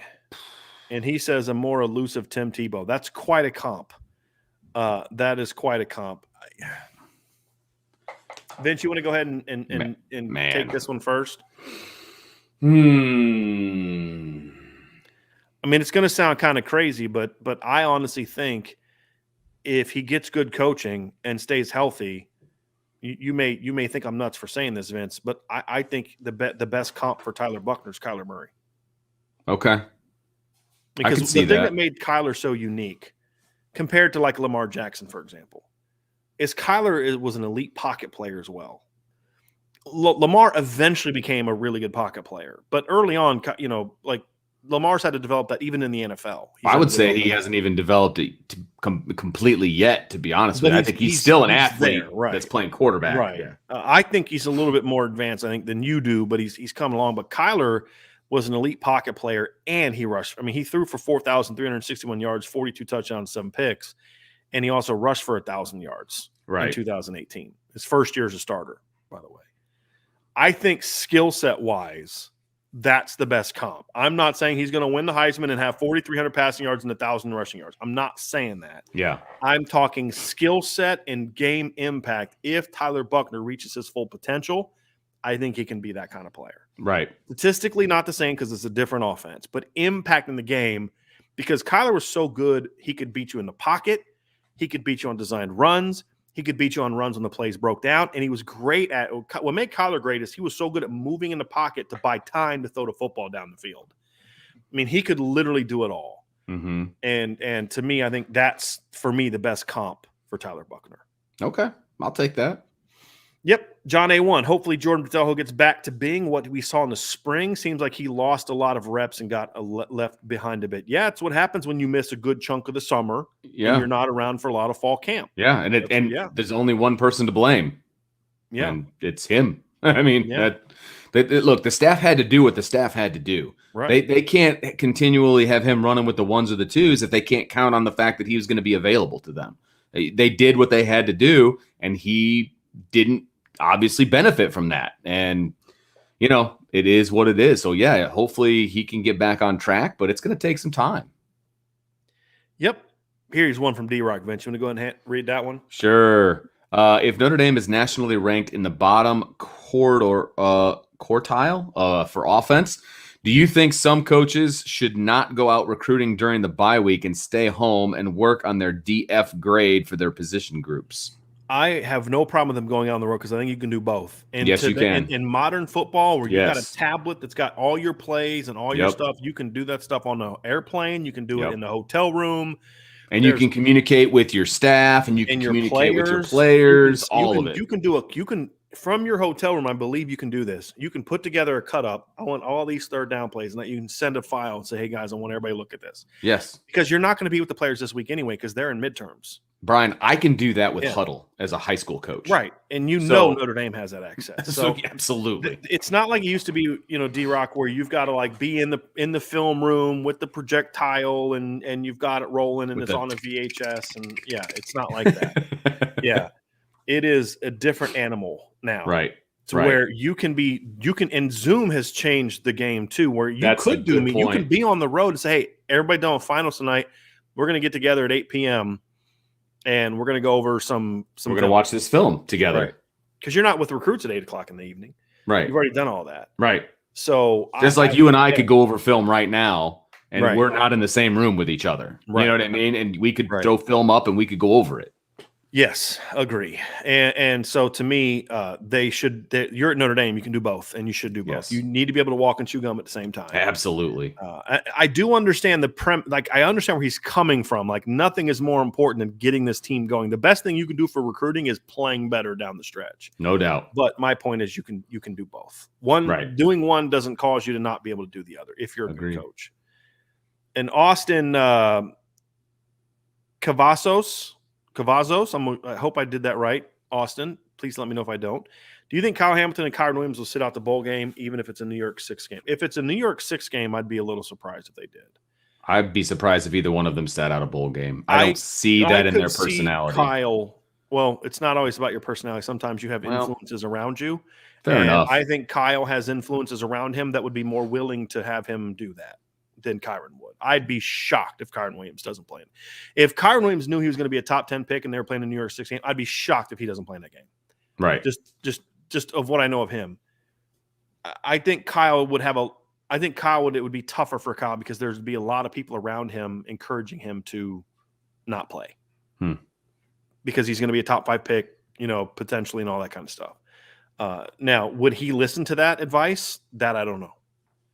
But I think Kyle would be getting a lot of that advice to not play in a bowl game if it's not a playoff game. I don't like it. I don't like it, Brian. I don't like it at all. Would you ever counsel a kid to sit out a bowl game? Yes, I would. Every circumstance is different. Okay. And for example, Christian McCaffrey sitting out the bowl game, he kind of got it all started. That made sense to me. He had been banged up all year. He had been battling, being able to stay healthy all season. I would have said, dude, this bowl game doesn't really influence what your future holds, right? So if it's that kind of circumstance where there's more to it than just you don't want to get hurt for the draft, no, I would not advise that. But there have been times when I'd say, hey, like for example, Mike McGlinchey, I know this for a fact. In 2017, Mike McGlinchey did not get a ton of reps before the LSU game, the Camping World Bowl, because he was dealing with a back injury. If I was advising Mike McGlinchey, because again, he's my client, I'm either a coach, a parent, or he's my client. Right. Either one. My number one priority is Mike McGlinchey, not the Notre Dame football team. I would have encouraged him not to play. And I was told that there were people encouraging him not to play. But he said, I'm going out with my brothers, right? He made that decision. But because he was dealing with a back injury, his career was over at Notre Dame after that game. And, you're going to be a first-round draft pick. I would have advised him not to play because, again, there was injuries involved. You know what I mean? A pre-existing injury. So you're saying if there's pre-existing injuries, that might change the conversation. You've kind of been battling, being healthy all year. Which is pre-existing, stuff. No, I get it. Correct. Even if you're, quote-unquote, healthy for the bowl game. Sure. Just because you're perfectly fine, you've been going through the season and all those different types of things, and you don't want to play just because, the draft, no, I would not do that. I would not advise that. I wouldn't like that if I was an NFL team, but that's just the world that we live in. But no, there'd have to be a circumstance. And I think for me, it would be irresponsible for me to say there's not a circumstance where I would tell a kid not to play, because there certainly are. Yeah. Those circumstances. Now, here's another one. You've been a, let's say Spencer Rattler sticks it out at Oklahoma. Mm-hmm. Okay. And they bench him, and Caleb Williams is the starter all year. And Spencer doesn't really play, and he knows he's going to transfer somewhere at the end of the year. And they're playing in a meaningless from the perception bowl game. I think anytime you get a chance to play football, it's not meaningless. I agree. I'm just saying the perception. Yeah, right. And Caleb Williams gets hurt. Hey, we're going to roll to you, the week before the game. I'd say, no, I'm good. I have to prepare for my future. You benched me. I'm transferring at the end of the year. I've got one more shot left at making an NFL future. I'm not taking a chance to get injured to be for if he already decided that he's transferring, like that's pretty much a done deal, set in stone. Right. He should tell them that exactly, so they couldn't even put him in that position. Correct. But I would advise him to do that. Right. I would advise him to say, look, you're not playing there next season. I get that. You spend this month of December figuring out where you're going to be so you can be there in the spring. So you sit out the bowl game. Right. Right. And my point is, even if Caleb Williams is hurt and they want you to start, right, it's not your job. That's not your problem anymore. The season's over with for you. you're not going to be part of that team next year because you're in, you know what I mean? So that's a little bit of a different circumstance for me. So there are some circumstances in which I would tell a kid that, yes. Okay. All right. Curious. All right. Thanks. Drew says, you should do a college basketball episode or like a miscellaneous episode that covers a lot of stuff that we don't usually get to talk about. Got mad love for everyone here, would be down for opinions. Let's just say expanding our content package has always been part of our what we're doing. Yes. So just so you all understand, where we are now is just where we are now. This is not where we plan to be in a year, 2 years. Who knows what's going to happen? I plan to grow this sucker. Yeah. Right. I want to eventually cover men, not me, because basketball is not my deal. And there's only so many hours in the day for you. But I want to have Irish Breakdown to the point where we have basketball coverage. Well, obviously, my next hire will be a recruiting person. Now, when will that be? That depends on how much we grow, because I have to have the money to be able to pay someone to do that. I want to hire someone to cover basketball. I want to hire someone that can cover basketball, men and women's basketball recruiting. Yeah. As long as Link Jarrett and Notre Dame are like what they're doing now, I would love to start tapping into baseball. Yeah, I mean, have you seen the recruiting classes he's putting together, Vince? Yeah, I have. I mean, goodness gracious! Like, I don't see the players, but like is it the 22 or the 23 class already has like 5 top 100 players. If you look at like the 5 to 8 years that I was able to look at whatever recruiting service I was looking at, there was never a year that had like more than 2. Yeah, and they had like 5. Right. And so that doesn't include the kid who got drafted and decided to sign. So, I mean, that's ultimately where we're going to go. So, yeah, we're going to get there. But I learned a hard lesson when I first took over Irish Breakdown. And I was trying to do it all. Team, recruiting, podcasts, I was trying to do it all by myself. And I realized if you try to spread yourself too thin too early, you end up not giving anything the diligence it needs. And even now, to this day, I still don't give certain things enough attention. I don't do enough analysis on the website like I want to, because there's still too many other things going on. I don't have quite enough manpower yet on the website for things. But we eventually, our goal is to grow to where we have a weekly recruiting show. And it may not be me. Hopefully we have a recruiting staff that's good enough where they don't need me to do it. Exactly. That's always my goal. Where we have hoop stuff, where we have, hey, let's talk baseball. I mean, that's eventually I want to be, to where if you're a fan of anything related to Notre Dame, this is the place you want to be. Absolutely. Not just football. And I also understand my limitations to where I can talk intelligently about football. I can talk intelligently about baseball. I could talk about basketball as a fan. I think I'm an educated fan, but it'd still be as a fan. Yeah. I could not explain to you Mike Bray's offense, so I would not try. I would talk to you like a fan, like, hey, look, he's a guard-centric offense, and he needs to make sure he's recruiting better shooters, right? But there's people in this chat that could have that same opinion. So when I want an educated opinion on basketball, you and Tom Noy will do a show, or you and someone else will do a show. If I want to talk about hockey, I don't understand hockey at all. So we bring on Darren Pritchett. Right. Right. So that's where we want to get to. So yes, we will eventually get there, but it has to be at the right time, because otherwise we're putting out content that's just not. It's not worth it. It's too at the surface. That's not who we are. Yeah, we want to make sure all of our stuff's good. But like, if you ever brought up basketball during a Friday mailbag, I'd talk about it, because then know what we'd be talking about it like as a fan. And, I've got plenty to talk about, because they did a scrimmage the other day and there was press involved. Yeah, Mike Hutton was there. He was he's a basketball guy. That's his passion. You could tell. I read his article. Oh yeah, there was a lot more energy in that basketball article. But he was impressed. I mean, he really liked what he saw. He said Tony Sanders looked great. He said, I don't know who Tony Sanders was coming into the thing, but that kid looks really good. He liked Blake Wesley a lot, what he saw from him. Loves the 1-2 big guy punch of Paul Atkinson and Nate Lashevsky.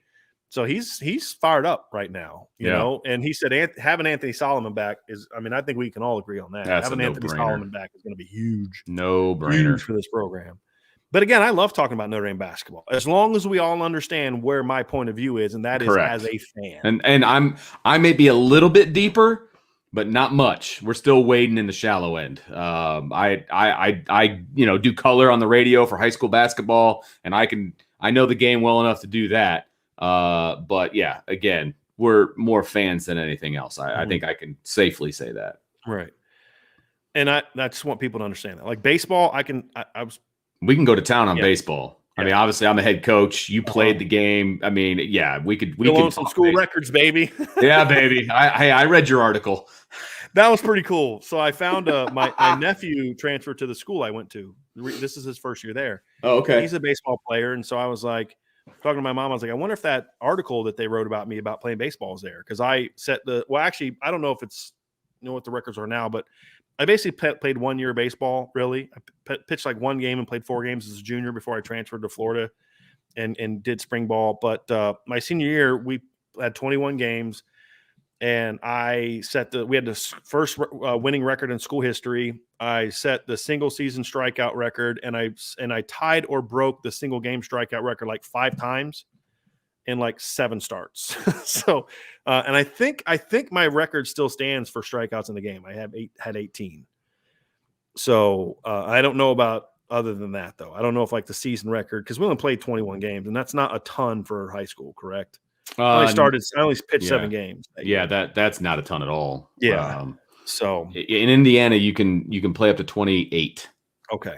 You can play up to 28. Yeah. But so anyway, I found that article online, which I couldn't believe. It was from 1997. It's hilarious. And I sent it to my nephew. So that was pretty cool. I read it. So yeah. Because you're a baseball guy. I had to brag to you. Yeah, no, I loved it. I was stuck on 18 guys and 2 homers in the same game. I mean, come on, man. That's like my Al Bundy 4 touchdown moment. You know what I mean? This guy, and did he get drafted? Like, that's the vibe, man. It was great. He lied about me throwing a changeup and a curveball. I had 1 pitch. That was it. My changeup, I didn't throw it as hard. Yeah, that was right. Absolutely. That's hilarious. Yeah. All right, let's see if we get down here to some more. Kenny Moore says Reese doesn't know how to use Lindsey. I disagree. I think he knows how. I just don't think he thinks he needs to do that. Mm-hmm. I don't know what you think. There's a super chat I'll grab since you're kind of up higher, and it kind of goes right along with this. Our O-line stinks. That's from Corey D, by the way. Thanks, Corey. Our O-line stinks, but halfway through the season, we've won 1 reverse end around, and it worked for 9 yards. No reverses with Lindsey. Unreal. Yeah, I agree. And again, we're not talking about what a kid did in high school, right? Like, we're talking about what he's done in college against USC, Boston College. I mean, a ranked Navy team, the only ranked team you beat in 2019. He had a 70-some yard touchdown. So we know he can stretch the field. We know he can score on screens. We know he can score on reverses. We know he can score on jets. But yet you've decided that's not – I mean, somebody made this point a couple weeks ago, and I thought it was awesome. Ben Skoranek had more jet sweeps than Braden Lindsey. Oh, my gosh. That's absurd. It's absurd. Also, sorry. True. I know, but it's absurd. True. Tom Balork with a good one, Vince. This is for you. The question is, Notre Dame will not be 4-8, obviously, this year. So how motivated will Brian Kelly be to make a couple changes? So the question basically being, unless they implode, right, will there be enough motivation for Brian Kelly to make changes? First of all, the motivation for Brian Kelly to make changes was external. It was not him. So that question is more along the lines of, will those external forces motivate Brian Kelly to make changes? And I don't know the answer to that question because I don't know how bad it needs to get. Right. I don't know what that threshold is. Obviously, that threshold at the time was 4-8. That threshold should change, and it shouldn't be 4-8. Like, that threshold should be higher than that. It shouldn't even really have anything to do with the win-loss record. It should have to do with the product that is on the field. But I don't know where that threshold is. So I guess we can all hope that the report that was put out by Irish Illustrated is accurate. Yeah, it was Tim and Tim, right? Tim Priest and Tim O'Malley. Yeah. And again, I don't think I'll say this. I don't think Tim Priest is going to be talking about coaches getting fired unless he's got some sort of good sourcing. Yeah, I'll absolutely agree. Otherwise, you'd have known. He'd have said, "My opinion is this is what they should." Right. And I didn't hear him say it, and I didn't told that's not how he said it. So, I didn't hear it or see it. Tim's pretty. I mean, Vince, you would agree with this. Tim's a pretty responsible guy when it comes to that kind of stuff. He's not going to be talking about how the guy's going to get fired unless he's got something legitimate to right. back it up. I hope that information is right. I just haven't gotten that information. I have a lot of respect for Tim. I don't think he would. You just like Tim because he's a baseball guy too. Yeah, I mean, he may or may not have hired me to coach on his staff at one point, but that's a different conversation. Okay. Look, I disagree with Tim a lot. I was actually listening to his podcast, and I'm not going to say specifically what it was, but I'm cutting the grass and I'm listening to it. I'm like, oh, come on, Tim. Mm-hmm. Now you know that's not true. You know, we disagree, but I think he's a man of integrity, and he wouldn't put out something unless he had a source that was reliable. Not something like that. Right. Not something like that. Unless he made it very clear that it was his opinion. Correct. And that's fine. Yeah, absolutely. Yep. Okay. So Andre says, after the decision to keep Pine on the bench versus Virginia Tech after what he did for the team against Cincinnati, what are the chances he enters the transfer portal? If this happens, what does that mean for Notre Dame? I'll say this again. I don't care what Notre Dame does to Drew Pine. I will be shocked if Drew Pine enters transfer portal before he has a degree. Right. That's not coming until after next season. A couple things you have to understand is, number one, Drew is a super mature, responsible kid who comes from a great family that understands, yes, maybe he can be an NFL player someday. Maybe. He's not Trevor Lawrence. He knows he's not Trevor Lawrence. He picked Notre Dame for a million reasons, one of which is his family, and he understands that a degree from Notre Dame is incredibly important. He also, you have to understand too, he's basically a freshman right now, eligibility-wise. And so if he is not the guy next year, he's basically, you could, depending on how much he plays the rest of the year, he could still end up he could take a redshirt, because I don't believe they've played 6 games. He's not played in at least 2 of them, right? So he didn't play against Florida State. He did not play against Toledo. Right. He did not play against Purdue. 2 games. Purdue. Right? He's played in 2 games? He played against Wisconsin, and he played against Cincinnati, correct? I believe that's it. Right. So he could clearly still take a red shirt because, again, the COVID year gave Drew an extra year. So he's got to treat this like I'm a freshman, right? And so I'm a freshman that can get my degree from the University of Notre Dame after my sophomore year, football-wise. We're talking football-wise. Drew's a smart kid from a really smart family. His older brother, I believe, went to Brown. If that that tells you all you need to know. Right. All you need to know. Right. Drew may transfer someday, but it's not going to be until he has a degree from the University of Notre Dame. I'll be shocked. Right. Shocked if that happens differently. Shocked. There's a couple. I'm at the bottom, and there's a couple that I want to get to real quick because it was referring to the conversation that we just had. Mule says, "No way the AD is firing an 11-1 head coach, 9-3 maybe if they were perceived as underachieving." We're not talking about the head coach. No, we're talking about his Kelly staff. Changes. Yeah, right? We're talking about his staff. We're talking about Brian Kelly realizing he has got the program on the brink. Right. And he's got to make some tough decisions for people he cares about to get them over that hump. Right. That's what we're talking about. Yeah, we're not talking about firing Brian Kelly. No, not at all. Now, if they end up losing 5 of their next 6, or if Brian Kelly just, what I mean? And I may even, let's just say personally, I'm at the point where I'm just kind of tired of Brian Kelly personally. I would not get in. I'm just saying, if this were the case, and Vince and I talked about that privately, I am not jumping onto this platform as a professional saying Notre Dame needs to fire Brian Kelly if they go 9-3. No, right. That would be like, because who'd want that job after that? You can go 47, you can go 40-something and 9, make the playoff 2 out of 3 years, be the all-time winningest coach, and all this other stuff. 9-3, and you get fired. We're not the St. Louis Cardinals here. Hard pass. Yeah. Right. So I just don't see that happening. If Brian Kelly is not the head coach at Notre Dame in the next 2 years, it's because his team collapsed. So, let's say they lose 5 of their final 6. Yeah, we're having a different conversation, because that, combined with the way he's conducted himself this year, would make me say, I think it's time to go. Right. 9-3 is disappointing. 9-3 will have us on here ripping the job that you did. It's not a fireable offense. Right. Especially with everything he's going to have coming back. So, no, we're not talking about that. No. We're talking about Brian Kelly as the head. The other reason is he decides he's done. That I forgot to finish that thought. He decides he's done. Right. Oh, yeah. Yep. Agreed. But we're talking about what can Brian Kelly do to make his staff better is right. What we're the last one I want to get to that's down here is Tony says, if ND goes 10-2 or 11-1 with this team clearly not being one of Kelly's better ones, can they spin this as a look what we can do even in a down year? Oh, they've been spinning this since before the season started. Though this whole lowering the expectations has been going on since the summer with Notre Dame coaching staff. We're young on the offensive line. Yeah, I know we've got a 6th-year senior, a 5th-year senior, and a 3-year starter at center as a senior and a junior, but we're really young.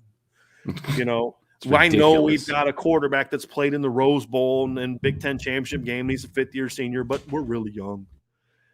They've been doing this for a while. Yeah. But Brian Kelly came from politics. He understands how to get you excited enough about the season, but also lower the bar enough to where if you do go 9-3 or whatever, he can be like, well, we did say, yeah. Yep. All right. I'll let you find somewhere you're at. Benjamin Weiss, I told him he could be the QB1 if I ever become the head coach of Notre Dame. He's putting in the work. That's great. So, yeah, here we go. Mule Skinner says Stanford is not a given when they play all the other games against teams that are beatable. Stanford is also extremely beatable. The other thing you have to look at is Stanford is it's about matchups. Stanford has no team speed and an immobile quarterback.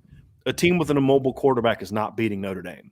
Agreed. Think about the actual games that have actually been close in the fourth quarter. Like, you know what I mean? Like, it's been mostly against teams with mobile quarterbacks.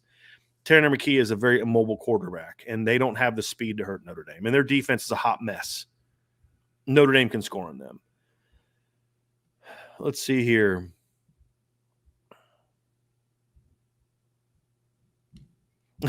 Corey Schmida says, was it David Grimes was swung at? Oh, wait, that was a different game. Oh, goodness gracious.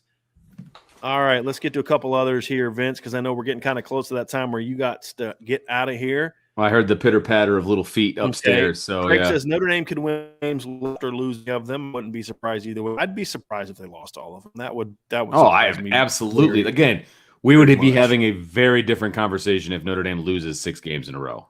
Because that is a total and utter collapse. Yep. Here we go. Notre Dame 2164. What's up, fellas? If the O-line plays at least as well as they did against Virginia Tech, then you okay? What was that? That was a what's up. Oh, okay. He said, what's up, fellas? What's up? I thought you were like having a Tourette problem. I didn't know if I would be shooting out a sign that would be bad, so I just stuck with the fist. Yeah. What's up, fellas? If the O-line plays at least as well as they did against Virginia Tech, then what are the odds we go undefeated the rest of the year, scale of 1 to 10? 10. If the offensive line plays the rest of the year like they did against Virginia, and that wasn't even great, but it was much better than it was. What have we said all along? If they just play solid football, this team will not lose. Right, exactly. If the offensive line would have played against Cincinnati like they did against Virginia Tech, they'd have won that game. Yes, no question. None. Yeah, I get it. Ryan Gavin, why do you think receiver screens have virtually disappeared from the offense in recent years? It seems like they were a big part of the offense in the past under BK. I think part of it are there certain years where they didn't really have receivers that could run a ton of screens. Like they ran some screens in 2018 to chase Claypool, but not a ton. You don't want to run 5 screens a game to chase Claypool. And now and then, right? Last year, there was not a receiver. Right. That because they were doing so much 12 personnel, they didn't have Avery Davis on the field half the time. And so you're not doing one to Ben Skoranek and Javon McKinley against a team with a pulse. Mm-hmm. This year, there's no excuse. I don't know why. Agreed. I think it's because their offense is vertically based. That's mainly why. It's pro style, vertically based. That's still kind of dealing with pro schemes. You don't run a million screens in the NFL and the pro style thing. Whatever. Yeah, Mule Skinner says, I keep hearing from Notre Dame fans, why would we want to get rid of BK and go backwards to the Weiss years? That, again, we're not advocating for firing Brian Kelly, but that is the worst take that people give. The alternative to Brian Kelly is not going back to the Charlie Weiss, Bob That's Davis not what, years. That's not. That's right. That's right. Yeah. Yep. Okay, let's get to a couple more of these, Vince, before we have to go.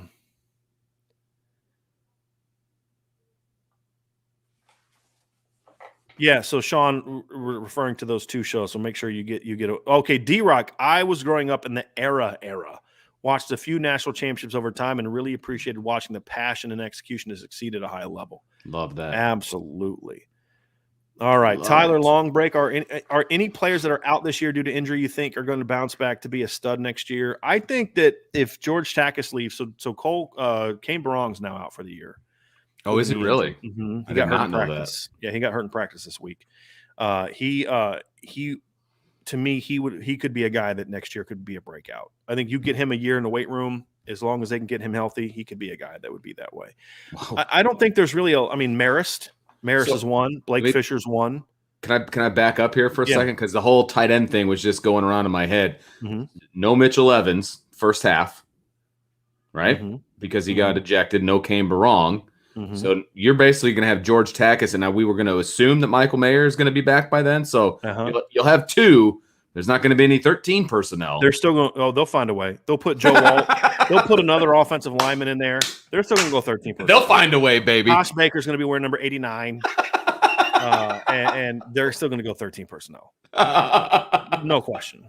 No, because it's what we do, baby. It's what we do. It's who we are. Yeah. I mean, we could put a third fast receiver on the field, or maybe one of our 3 or 4 stud running backs. Gosh. But why do that? That's not who we are. We're 12 personnel, baby. But to answer the other question from Tyler, Fisher, Maris Lufau are 2 guys that definitely stand out to me, Vince, as guys who are injured that next year could be studs, in my opinion. All righty, let's get down here. Tommy Guns is not happy that he's had to miss today's mailbag. Yeah, adulting is rough. It can stink sometimes. I'm with you. It can absolutely stink sometimes. Wade Garrett, hey B, how badly will my Browns beat up your Broncos next Thursday? Beer bet. Ouch. A, I don't drink beer. B, I don't care. The Broncos stink. As soon as they named Teddy Bridgewater quarterback, I stopped paying attention to the Broncos. I don't care. I don't. It's not a shot on you. I have not watched a second of the Broncos this year. I don't watch much NFL anyway. And like I said, once they said, I'm done with Vic Fangio as the head coach. Done. I don't blame you. Yeah. He keeps trying to repeat the 2015 season. That was an anomaly. You can't, whatever. Anyway. And he wasn't even here in 2015. No. But all right, let's get down to a couple more here. I just got bumped. Uh-oh. Welcome to the bottom. Yep. I just got bumped. So I think people talking about Notre Dame joining the Big Ten. They're not ever going to join the Big Ten. It's never going to happen. Check out the articles on Irish Breakdown. Yes. Never going to happen. Nope. Not in my lifetime, I don't think. Yeah. Mm-mm. Sean Mattingly asks, how close is Dante Moore talent-wise compared to, say, Arch Manning and Malachi Nelson? I think he's better than Arch Manning, and I think Malachi's probably ahead of him now, but it's close. I think Dante Moore's a top 15 national player. He's a 5-star. He's a stud. I don't know what this is about, but I just think this is hilarious. Drew St. Blaise tried to dye my hair blue and gold, blonde, didn't turn out well. You will see at the USC tailgate. That's freaking hilarious. I can't wait to see that. So a buddy of mine who I actually saw him last night, his kid that I went to high school with, and his wife played softball with my sister, but their sons now, my nephew and his son played baseball together. So I was at their game last night. Nice. So I got a chance to see him, but he had found a picture recently. It was around 9/11. We went to New York City for our senior year. Is that the one you showed me? Yeah. And the Twin Towers are in the background. Yeah. But I had my female friends in high school had convinced me to dye my hair blonde. I'm not really an experimental guy. So I was like, what the heck? We're going to be out of the country, out of the city area for a couple of weeks. We went to Toronto, Niagara Falls, and then New York City. So what the heck? So she supposed to dye my hair blonde. And this girl, Laura Brew, was one of our classmates, and she got me a blonde dye thing. Well, she takes the thing off, and it's orange. And it said, any natural red tints will come out when you're done. Well, apparently my whole freaking head is a natural red tint. And so I actually have like orange, like not orange, but like I look like a redhead. Yeah. Right. And that's what I had on my senior trip. So, yeah, well done. That sucked. But, yeah, so that was my one and only experience with dyeing my hair. Yep, one and only. Yeah. Sean Hunter, my birthday is Sunday. I will be 44. Go Irish. Happy birthday, Sean. Happy birthday on Sunday. And it'll be great. Your birthday, Notre Dame will not lose the weekend of your birthday. Not going to happen. That is guaranteed. At home on the couch eating cheeseburgers. Take it to the bank. Take it to the bank.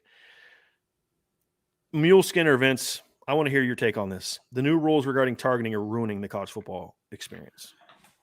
They're not ruining well, it depends on who you're talking about. If you're talking about the defensive backs, then you might have nailed something. It doesn't ruin the experience for me as a fan. I don't like the rule, and I don't like the administration of the rule. Mm-hmm. I think the thought behind it is a good one.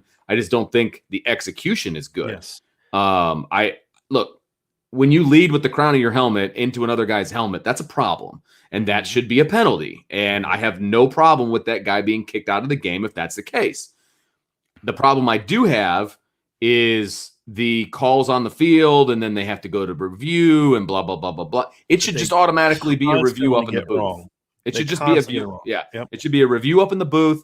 They can see pretty darn quickly whether it's targeting or not. Okay. Mm-hmm. And then they buzz down. And you can take a look at it longer. It should not be a call on the field, in my opinion. I do think the execution of the rule is hurting the game. It's impacting games in ways it shouldn't, because you're seeing guys get kicked out where you're like, that's not targeting. Right. And then another kid doesn't get kicked out and you're like, that's clearly targeting. The enforcement of it is so bad. Yes, agreed. That you have to remove the ejection part of it. And then now it's like in college, you can't go low either, like on a quarterback. So like, where am I supposed to go a quarterback? If I don't get him precisely right in the stomach, then I'm going to get flagged for a penalty. Right. I think it's creating more indecision, and indecision on the football field is a very dangerous thing. That is when guys get hurt. Exactly. In my opinion. It can get hurt bad, in my opinion. That's what I'm saying for defensive backs. I don't like it. I think the targeting thing needs to absolutely be removed as an ejection. It needs to be treated as a personal foul. I've said this before. First time you get called for targeting, it's a 15-yard penalty. Move on. Go play. And then as an official, I'm making a note that you got a targeting. Sure. Just like if you get a personal foul. It's like an unsportsmanlike conduct. Unsportsmanlike. That's right. Yep. And then the second time you get a targeting, you're out. Now, what can happen is the replay booth doesn't have to worry about reviewing these things on the fly. Right. It's like if you miss it as a ref, you missed it. Right. Just like if you miss a holding call, or you call hold when it really wasn't, or you miss a call, it's a 15-yard penalty, keep playing. Right. Then the officials up in the booth can review it and say, hey, look, that wasn't targeting. Okay. And so the one on your mark is off. So now you can still get two. Right. Right. If it was called poorly, but we're not stopping the game. Kids, just go play. Right. Just go play. Because it's not often you're going to get two of those penalties. I think they need to define the rule a little bit better. And well, that's kind of what happened with Mitchell Evans. Yeah. Right. Exactly. And that was a terrible call. That's not a play that a kid should get ejected for. It's terrible. It's not. Mitchell Evans is like 6'6". I mean, I've heard he's close up to 6'8" now. I've heard he's really grown. I don't know if he's 6'8" or not, but he's really flipping tall. Wow. And that kid just kind of turned into him. I didn't even think he hit him in the head. No. So that bad call meant Notre Dame could no longer use a personnel grouping that they had game planned all week to use. Now, it ended up benefiting them. We talked about they should have been in that. But, it's impacting the game, and it's like, imagine if a holding penalty resulted in the guy getting kicked out or not, right? Right. Like, I mean, to me, that's – so emphasize it, really teach teams, schools. And, I mean, there's all types of things you could do that would better to – because I think the thought behind the rule, I love. Yeah. Less – if you give a forearm shiver to a guy's side of a guy's head, 15 yards. Right. Right? That's what I would do. And I would also start throwing 15-yard penalties on offensive players to put the crown of their helmet into a guy. Yeah, because they don't ever call that. No. Ever. So, but what's different between that and a defender doing it? There isn't any. Right. Because that's something I think running backs need to get taught not to do anymore too. So anyway, that's kind of. I knew you get back on a box. I knew you get back up there. Couple quick more to answer this one quickly. Logan Hale, do you guys think they will keep Xavier Watts at Rover next season and move him back to receiver? He's not going back to receiver. And he's not at Rover anymore either. He's been at safety for 3 weeks. Yeah. Yeah. We've talked about this a little bit, and it's definitely been on the board. So, Vince, we got a super chat real quick. Do you want to pull that up? We do. Corey, the last couple. Corey D says, I had to leave the chat for a minute. Did Tim Priester report that changes will be made to the coaching staff after the season?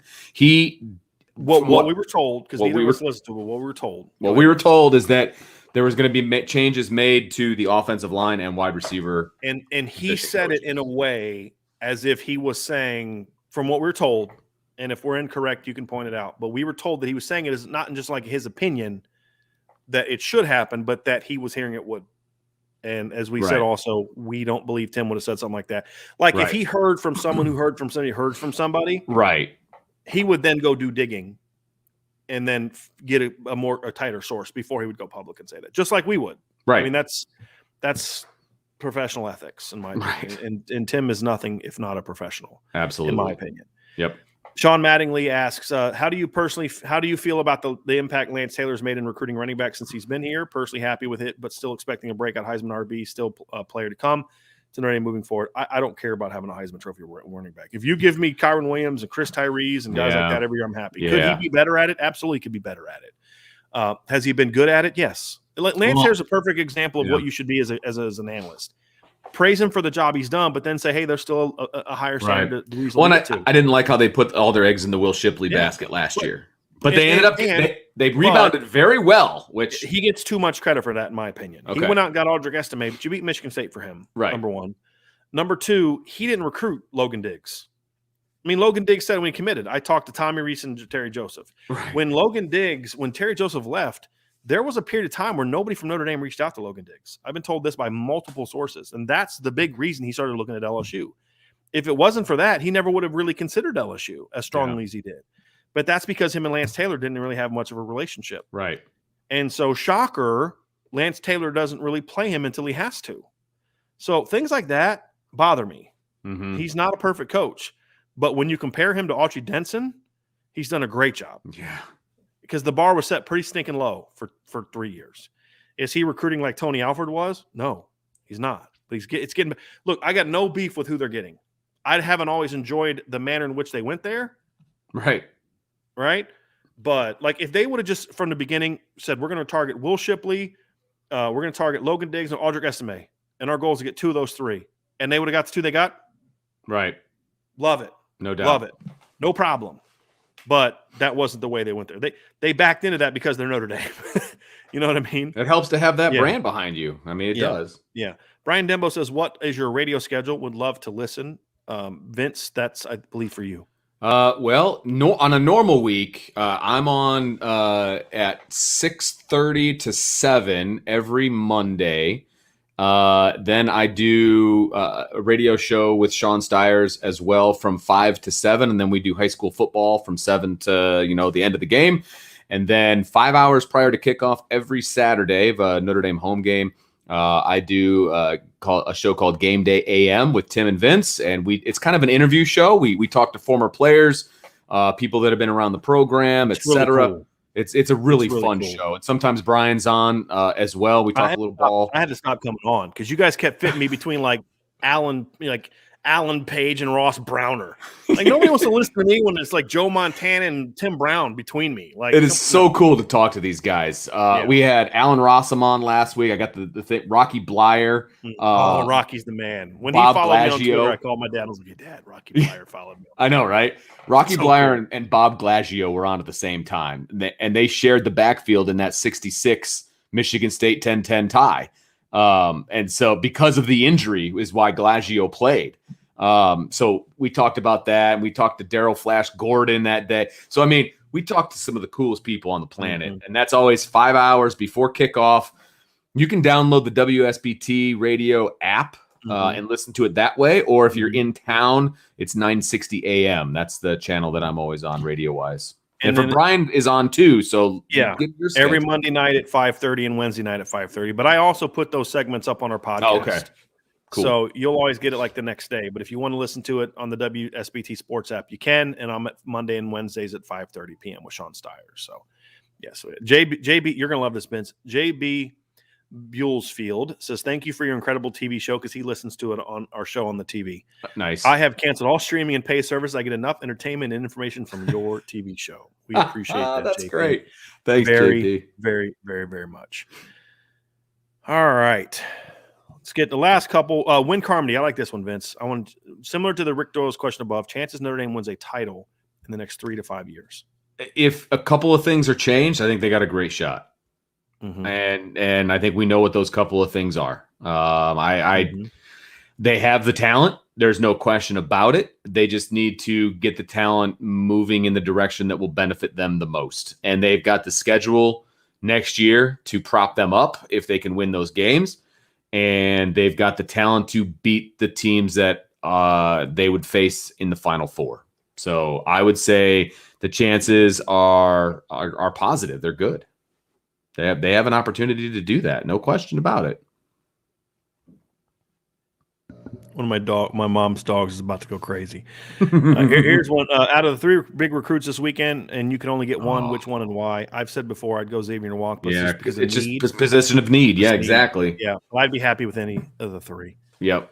Let's see. Last couple, Vince. I know we're past your. So Vince said he had to get out here by 2:30, and I'm still here because he's the man. So I appreciate it. Last couple. That's not about you, Vince. That wasn't about you. Just in case you're wondering. Definitely not about me. If my wife ever watches the show, it's definitely not me. All right. I've had enough. There's a user that's just I'm done. Okay, fair enough. We got to go.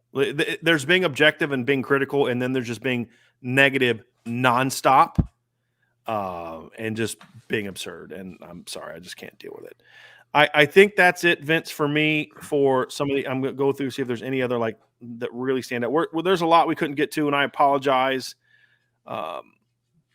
that we're not able to get to a lot of these. There's so many good questions. We just don't have time to get to them all. But because Vince has got children, and I've got to get ready to go. Yeah, and grass to cut. Nephew out to dinner. We're gonna go do some buffet tonight. So. Oh, I'm so jealous. Speaking of Vince, being on the radio, I'll be on in 2 hours. Don't leave, right? Because we got listen to what we're about to say. Okay, yes. Look, hit the subscription button, hit the notification bell, right?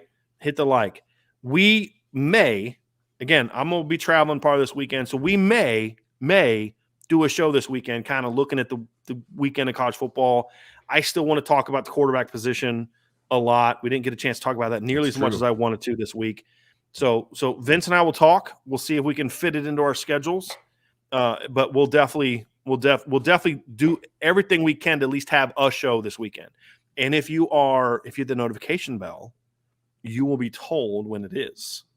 If you follow me on Twitter, Coach D178, we will tell you when it is. There you go. So make sure you do that. But in the meantime, hit the like button, subscribe button, notification bell, sign up for the message boards. We went we had our first few days where we didn't have anybody sign up. We had never had anyone not sign up until the bye week, which I kind of expected. Had a couple more last week. Great time to sign up. Lots of good conversation going on. You can get that at boards@irishbreakdown.com.